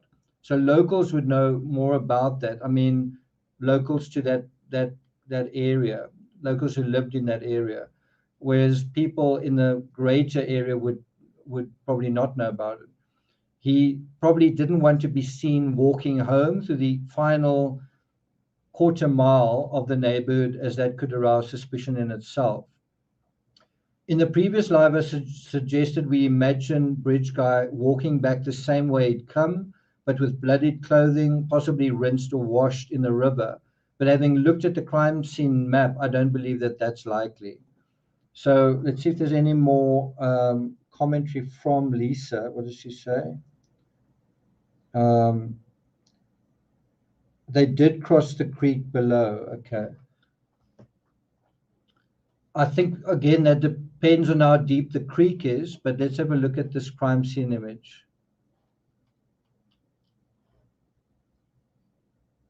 That is unfortunately a really broad area that they're showing, but we will look at other images, other sort of better images. So this is the south side. This is the side that Bridge Guy came from, and apparently the girls came from. And so what is weird is that the way that I understand Lisa's drawn the sketch is that they went along that route and then crossed the river there. I understand it as he just said down the hill, which is down that hill, and they went that way. That's how I understand it. But I suppose it's possible they could have gone that way, which would have been very discreet. And maybe that's much harder to get through. And then ultimately deposited their bodies there. As I say, can you see how complicated it's getting? It's very disorientating. It feels like we're back at Prosser campground in a way. Julie says, what time did it go dark that day? Probably 4, 5 p.m. It was winter. Okay, so we're going to look at a better quality map in a moment.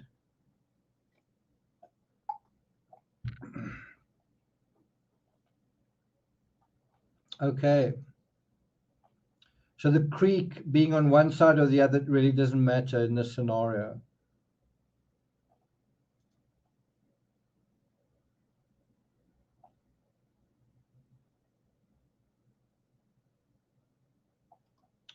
Edelweiss says you are correct, but they went down the hill right on the other side of the bridge. So are you saying they went down over here? They went down there. They went down over here. So what's quite interesting is that they never approached, if I understand this correctly, they never crossed the bridge. They were on this side to begin with, and he came from that side of the bridge. Is that right? So he must have arrived early to get onto that side of the bridge and then walked all this way back. And maybe that accounts for the 16-year-old that saw them. Let's have a look at some of your comments. Lisa says he told them to go down the hill. At the bottom is the creek. They did all cross it. Libby's sneaker found nearby. The creek is walkable. Okay, cool.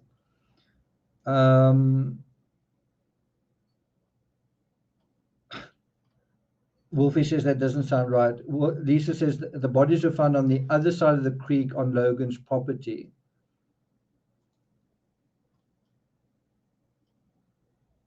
Christy says, did police say what was done? No, they haven't.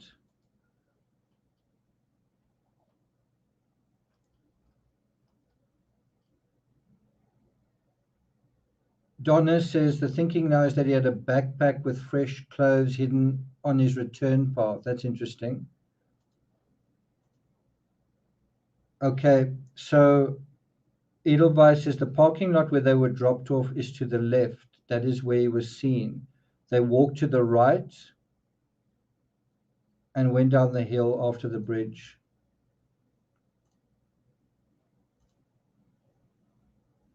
See how complicated it's gotten. Very complicated.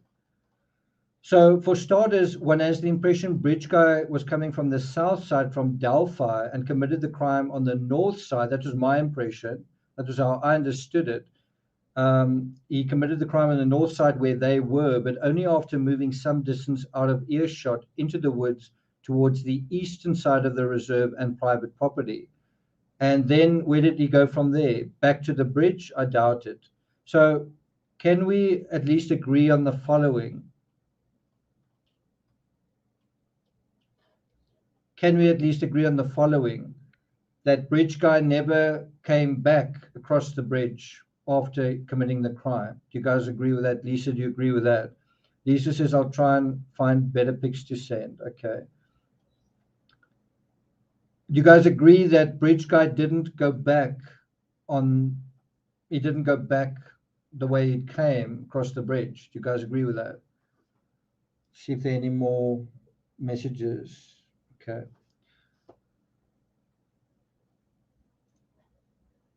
Matt Clement, thanks a lot for that. Summer Rain says, I think he was there earlier. I also think so. I also think he was there earlier. To see who else is there, but yeah, that's also taking a risk being seen. But you could say he was in disguise or not easily seen.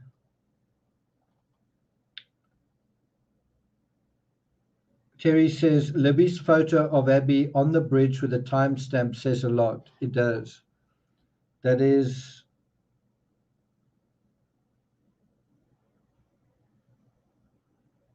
Where are you? This photo.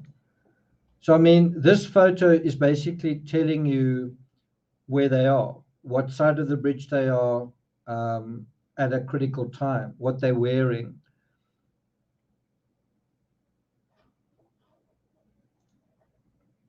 Okay. So if we go to this map, can you see on this map, it is showing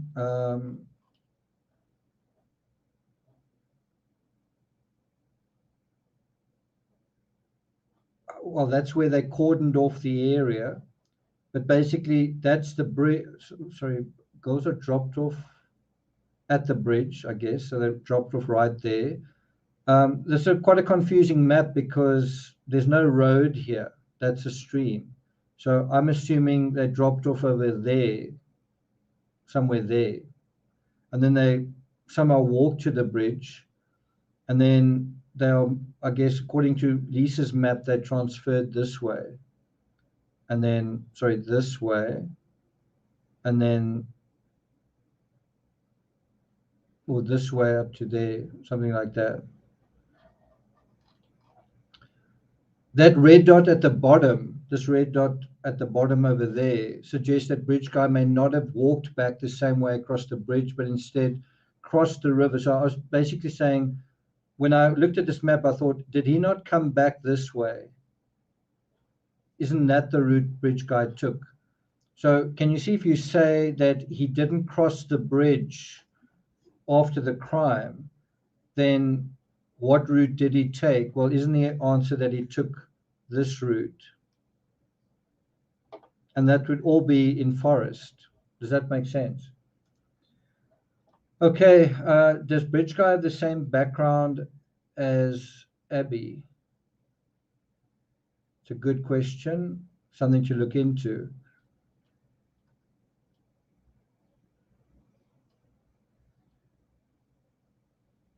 Okay.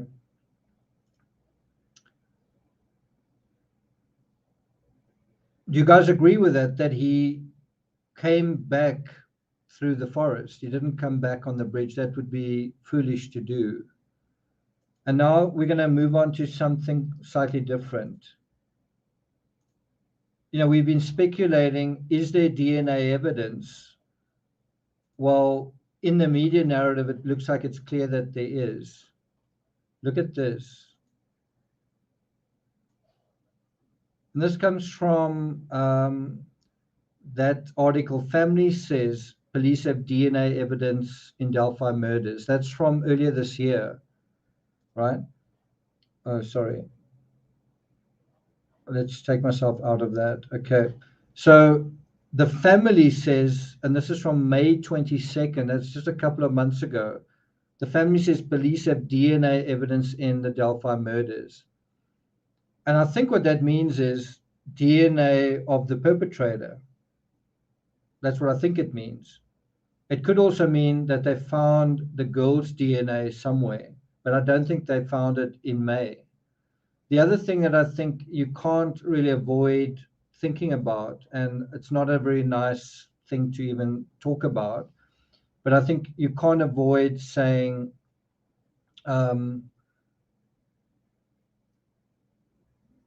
if this was a SA type incident, and I think it was, then how would there not be DNA left behind? I mean, you could have cleaning and covering up and staging, but in a SA type scenario, part of the whole point of that is going to involve quite intimate contact between people, and not just maybe one, two. And so it feels very logical that there would be DNA left behind. Even if you did a masterful job at wiping and cleaning, it seems like it would still be an issue. So reading from what it says there, the family member of a killed Delphi teenager indicated that police may have DNA evidence related to the case. During an interview with Fox News, Liberty German's grandmother, Becky Paddy, said police mentioned finding DNA evidence. Police have said there was DNA. And that's earlier this year, so that is quite significant, I think. Yvonne says DNA that couldn't be matched to anyone, maybe until now. Wolfie says, I think they had it and he wasn't worried. Yeah. That's also definitely a possibility. Matt Clemens says, I heard there's DNA too. Okay. So, so what was the clue that broke the camel's back? What connected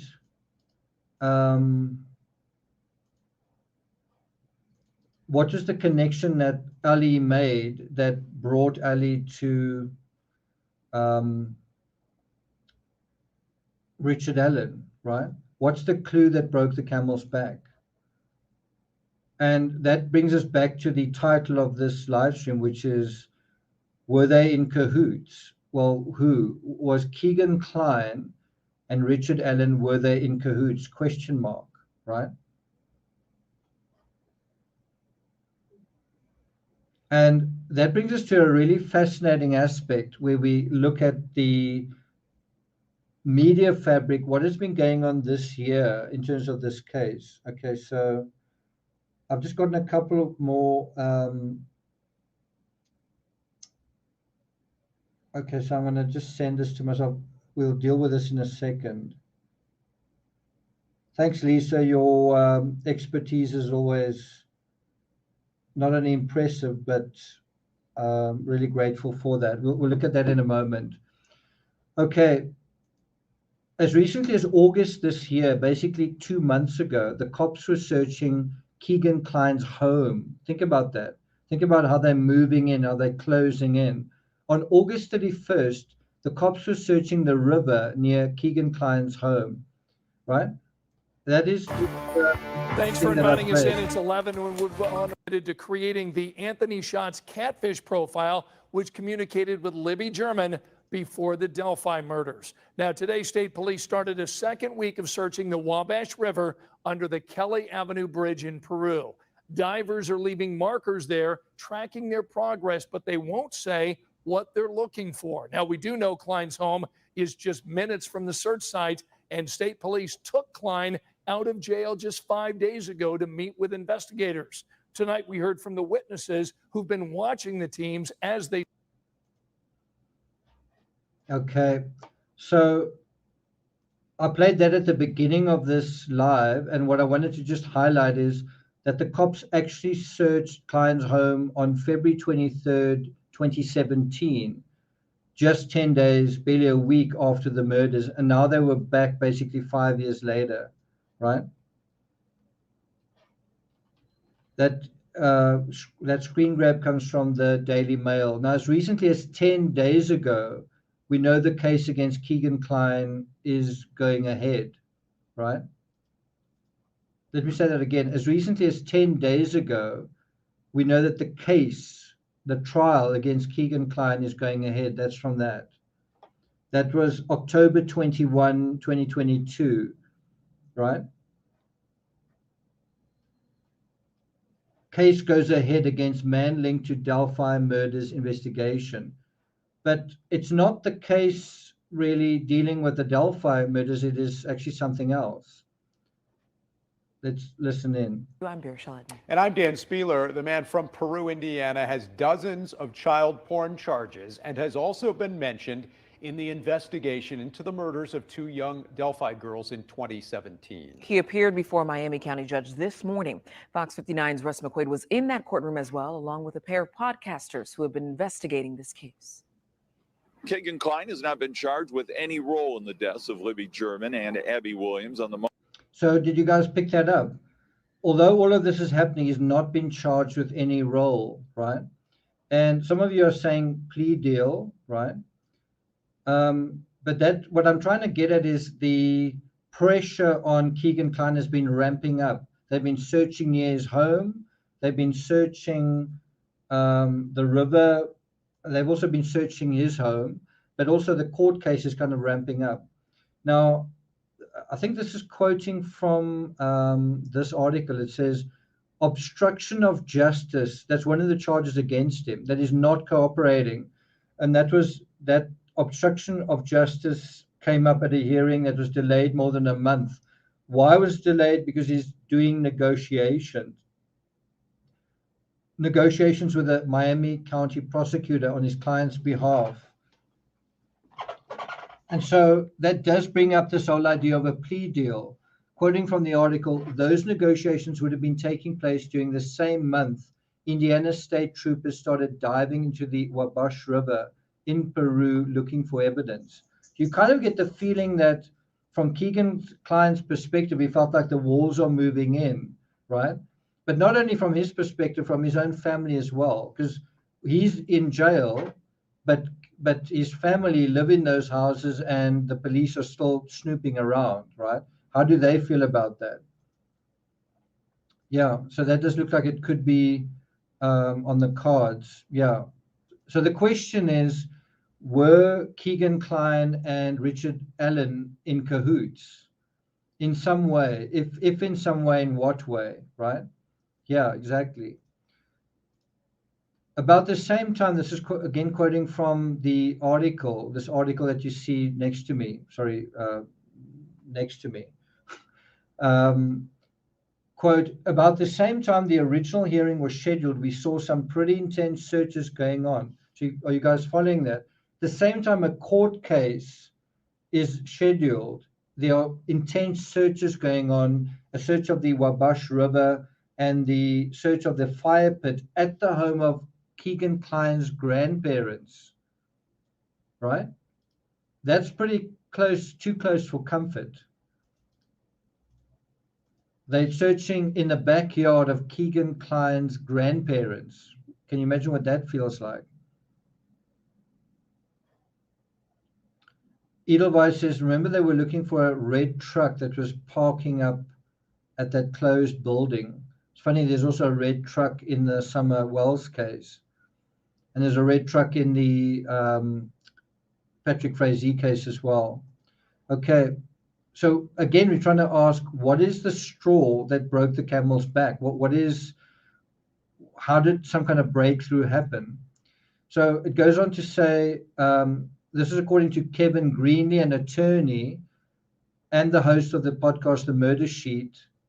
He says that perhaps those searches were not as successful as they might like. Now, in a very general sense, in a global sense, the legal walls feel like they're moving in for Kline, don't they? And we also know he's been trying to negotiate to make his circumstances easier. Hence, headlines like this. So think about that as well. Is Kegan Kline right now is trying to wriggle out and weasel out as the walls are moving in. So what is he going to be doing to do that, right? Look at this headline. This is from the Daily Mail, and it is dated 2nd September 2022. So it's fairly recently. So can you guys see that? Let me take myself away. So the suspect complains he's having a hard time in jail. He's demanding cash for interviews. He's trying to do that. All of that is going on while the cops are searching the river near his home, right? You see that? So was the final straw the police searches of Kline's grandparents' property, which led them to exerting pressure on him? In other words, his grandparents said, stop, please, we can't deal with this anymore. We're not going to visit you in jail. We're not going to help you. We're not going to give you any money. We're not going to do this or that. The police are, we can't sleep at night. We're so worried. It's not only that, it's also his father, right? So his grandparents may have been exerting pressure on him. You can't keeping these secrets. You've got to talk. You've got to say something. There might also be confirmation of numerous adults using his Catfish account and his Dropbox, and that he may have said that it wasn't only his own father, Tony, but maybe somebody else was using it as well. Well, could that somebody else be Richard Allen? A former FBI agent urges patience despite revelations in Delphi transcripts. Let's see if I can, and that's from March 2022 from the FBI. Let me see if I can provide that link. Is it there? Okay. So that's that article. And I'm going to quote now from that article. Let me put a link to that in chat. Okay. This is quoting from this article. Transcripts obtained by Fox 59 have revealed that those investigators have their eyes on Tony Kline, the father of Kegan Kline. So can you see how there's a sense that pressure is being brought to bear on Kegan Kline, on his father, but also even on his grandparents? So you get a sense that the Kline family are being put in like a pressure cooker situation, and there's a court case that's pending. And how are they responding to all of this pressure? Well, isn't that how we got to the breakthrough now? That all that pressure led to someone saying something.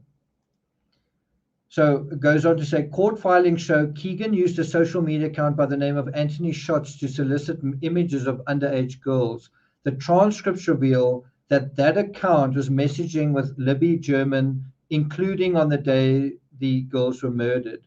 So the question is, was Kegan Kline behind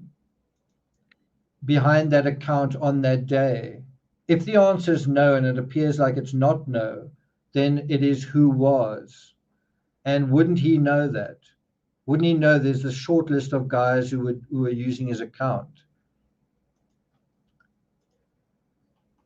In the transcript, a trooper, this is quoting from this article from CBS 4, a trooper confronts Kegan Kline saying that the Anthony Shots was supposed to meet Libby on the Delphi High Bridge the day that she was killed.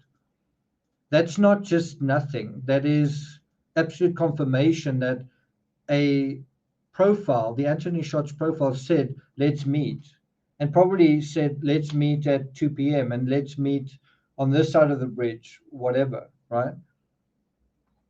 And there were probably other interactions as well. And so the question is, who was behind that profile? Isn't that the straw that broke the camel's back? The transcript also reveals that investigators believe 2 people were using the account. In an interview with HLN, Kegan said his father had access to the Anthony Shots account. Now, if you think about the words, and it's quite subtle sometimes in true crime. Law enforcement want to know, okay, so 2 people were using this account. Who is the other guy? So then he says, well, my dad had access. That doesn't mean he was using it. It means he could have used it. It means we lived in the same house, so my dad could have gone into the room when I was in the bath or when I was at the store. But it's not saying for a fact that his father was using it, saying that he could have used it or he had access. That opens the door to it being another person.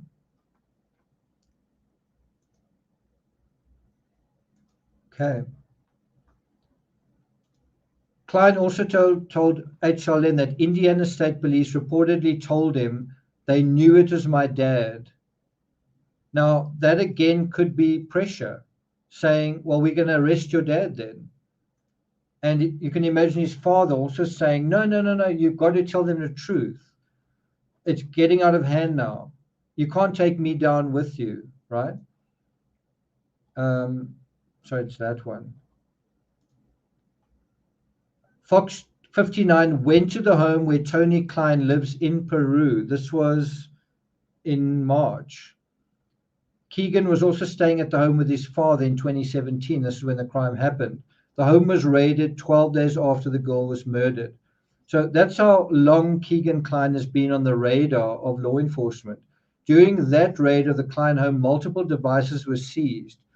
Guider, the former FBI agent, said the amount of electronics and social media involved in this investigation could slow down investigators.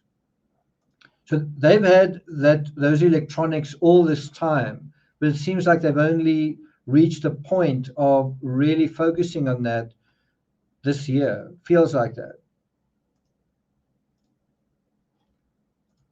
So one imagines Kegan's father and grandparents may have put pressure on him to come forward with someone else, right? That's been happening for the past weeks and months. And perhaps Tony Kline was presented with the same possibility. Or were Tony and Richard friends or online friends? That's the other possibility. Could Kegan's father have been pals with Richard, or was Kegan pals with Richard? Were they online friends? Did they know each other's identity, or was it they knew each other but didn't realize who the person actually was? Then I want to draw your attention to this headline, and I need to wrap up quite soon. That is from Cop Exposes Creep. That's from almost a year ago, December 10, 2021. You guys remember that headline?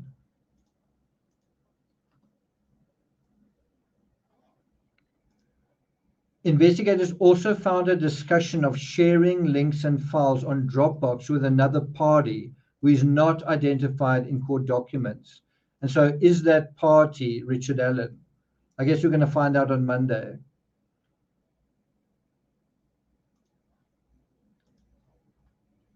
We ought to have some clarity on that on Monday. So I think the last thing I want to do is just bring up that image that Lisa sent through. Let's see if I can put it up. It's this one.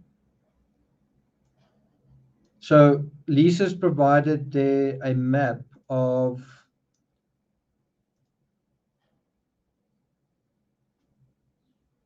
the movement of Bridge Guy and Abby and Libby, and where they were eventually found. So that's where they eventually found.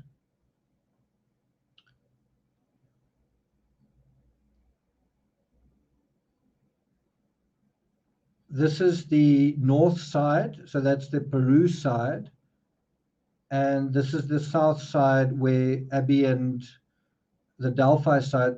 That's the side where Abby and Richard Allen lived on this side, and it seems that they came down, all of them, all three of them, although separately, came down on a road to about this point and then walked a very short distance to get there. That seems to be what has happened. Can you see there's also a road here?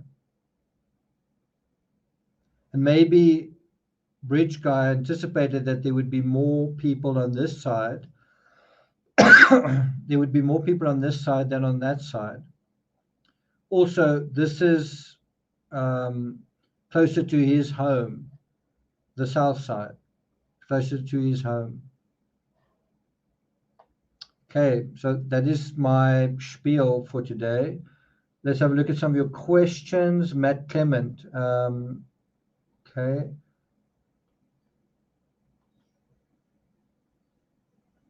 Pitbull says it's Monday here in Baltimore. Well, it's almost approaching 8 o'clock in the morning where I am. The sun has come up, although it doesn't look particularly sunny. Yeah,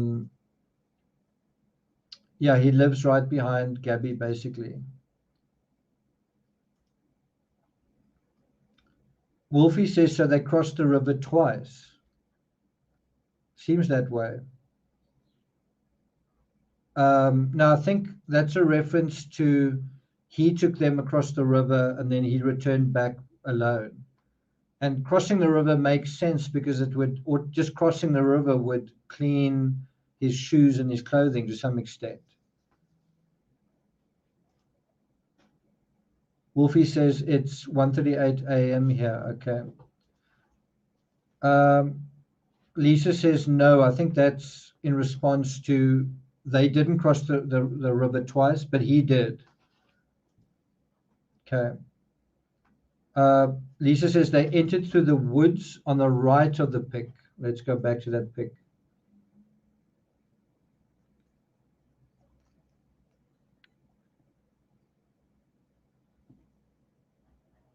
I guess over there.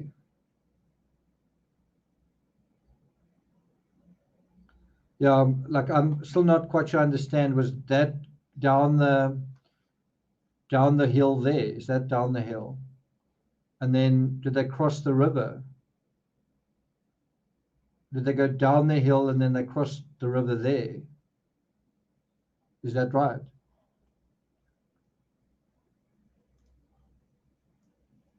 Lisa says there's a trail through the woods to the right of the yellow line in that book, in that pic. To the right. You mean over there? Okay, let's see if there are any more messages. Don't see any. Okay, so she says topic zoom in to see the white cursor. That's where the girls and Bridge Guy entered. Okay, so that's over here. So they entered over there. So that's where he said down the hill. Bottom pick, the yellow line shows their route to the other side of the bridge. Bridge Guy catches up at the end and tells them to go down the hill. Okay, I'm kind of, thanks go to him. Okay, yeah, I don't. So I must say, if you're using another YouTuber as a source, that's not good enough for me. You need to. Yeah, sorry, I didn't really realize that is what's going on here.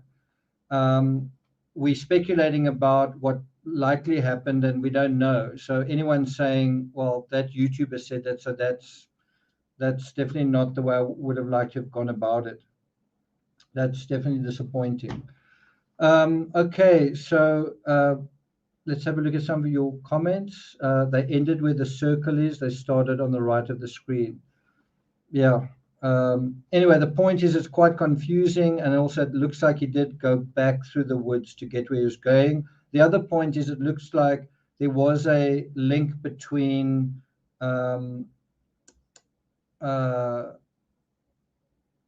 Richard Allen and Anthony shots. And the question is, did that link come from Kegan Kline, or did it come from his father, or did it come from someone else? That's really the question. Let's deal with the last couple of comments from you guys. Why do people use YouTubers as a reliable source? Yeah. Verbal Judo says, I'm guilty of doing that tonight. Yeah. Like if you wanna fuck up an investigation, like as a investigator, you treat as fact what a YouTuber says, then you have another YouTuber saying, I know that for a fact, and suddenly you've got a false narrative coming on.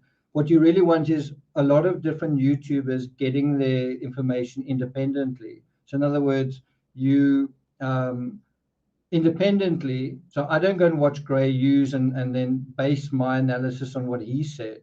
I go and investigate it independently and based on just try and figure it out. I was actually assuming that Lisa got her information from studying the case for many years, not also watching a YouTube video. So, like what I was trying to do in this presentation was basically present my hypothesis separate from what other people thought. I did assume that Lisa read a police report or something like that, not that she'd just seen it somewhere else.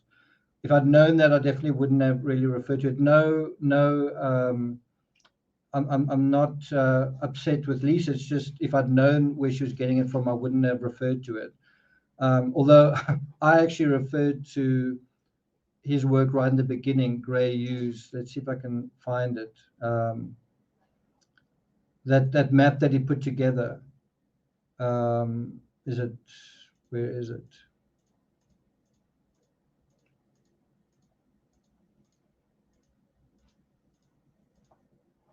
This map, right?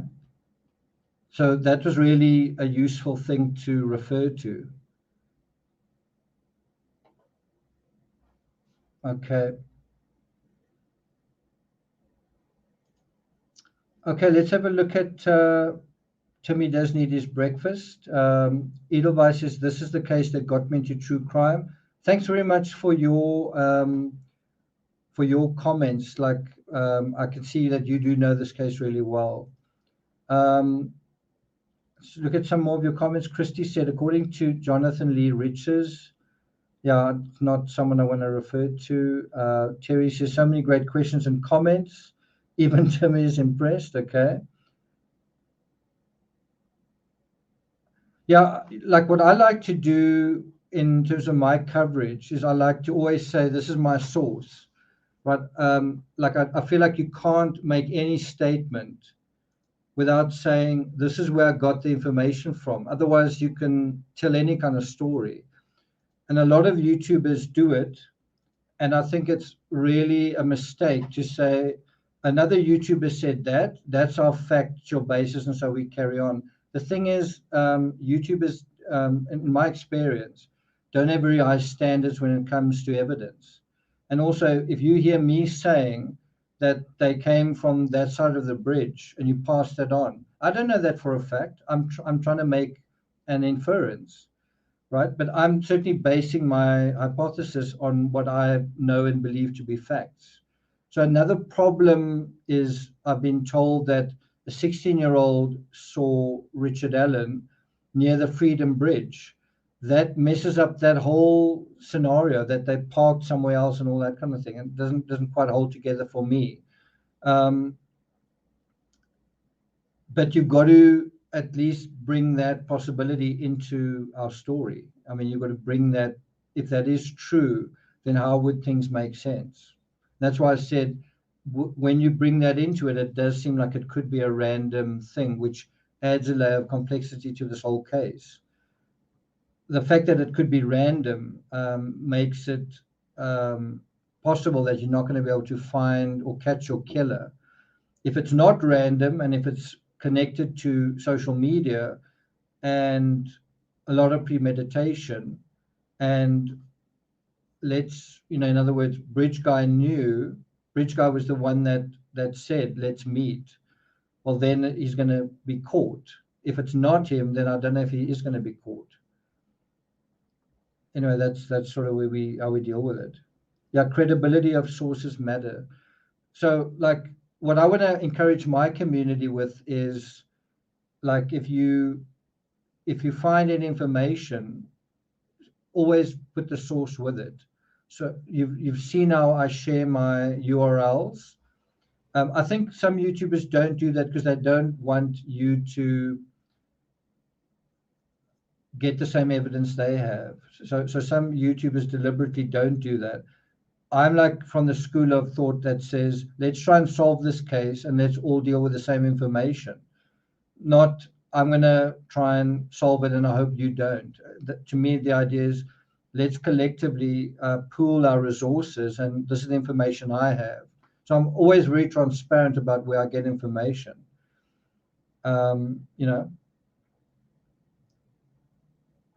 It happens so often. It happens probably every day that people tell me, I heard something somewhere. It means absolutely nothing. Who said it? Where did you hear it? And exactly what was said. And 99% of the time, it's not useful because it's unsourced, it's unreliable. But all of those things tend to get traction, unfortunately. Somebody said a lie goes around the world 7 times before the truth can even tie its shoelaces. It's really, really true. People can't wait for the truth, so they think about the lies or they think about the unreliable stuff. And that's, in a way, to a large extent, what this analysis is about. We don't know what's going to come out in the press conference tomorrow. So in that space, speculation. But I like that speculation to be based on, anchored as far as possible in fact, and that's quite difficult to do. You might see creators who are full of personality and energy, and that's when you're not necessarily connected to facts. And could it be this and could it be that? It's much harder to try and concentrate on the criminal psychology and keep that thread in mind. It's much harder to do that, and at the same time be aware of not implicating someone falsely where they can say you're defaming them. It's very hard to try and pursue that authentic narrative and the truth while also being conscious of the legalities. That's why you might speak slowly and be thinking in a very careful way compared to someone else who's like, yeah, maybe it could be that. Yeah, that's really interesting. Wow, yeah, that's really, and none of it's sourced, and it's all very floating along with a stream of consciousness. I just don't work that way. May not be fun, may not be so interesting, but it is quite authentic, right? Thanks a lot for that, Deborah.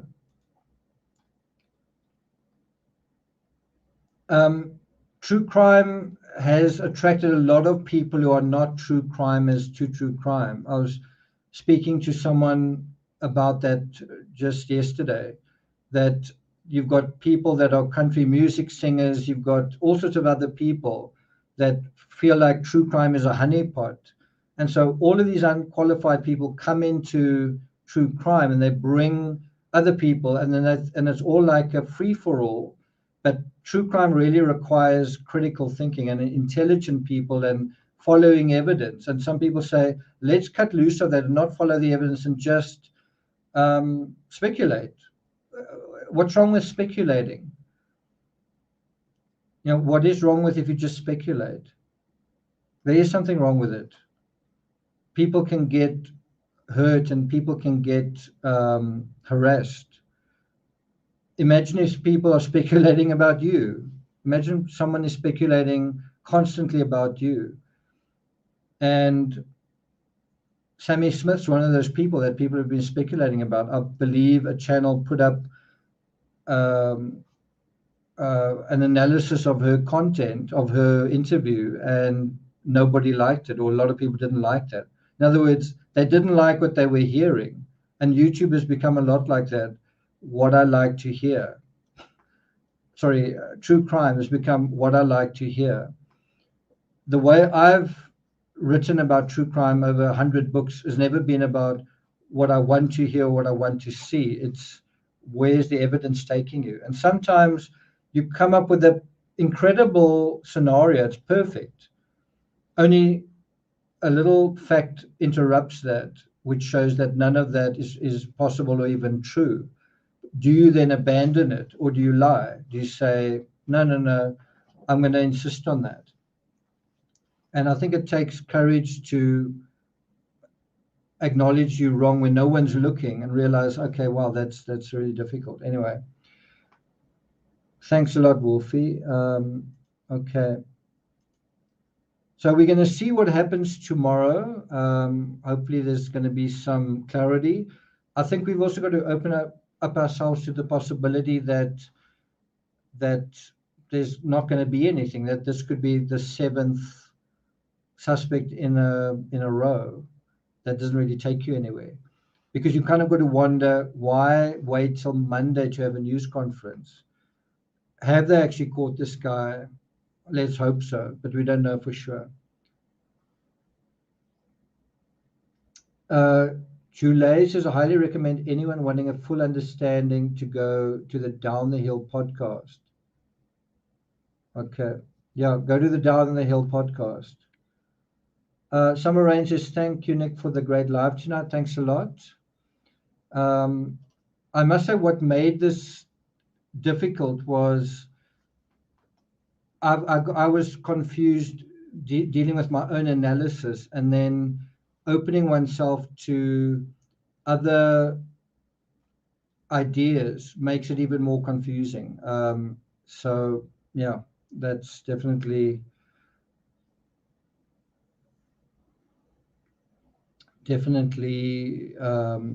don't like to be confused. I like to have certainty when I'm presenting something. So I hope this didn't come across too garbled. Terry says, it's a terrifying trend that damages innocent people. Yeah. Well, Timmy's nails are quite long. When he sits on me, they kind of scratch. Okay. I think I'm going to sign off. MS Bomber, great live. Thanks a lot for that. Penelope says, good morning from the UK. Just catching you now. I'm just about to log off. Terry says, thanks for your expertise. Thanks, Lisa. I know Lisa meant well.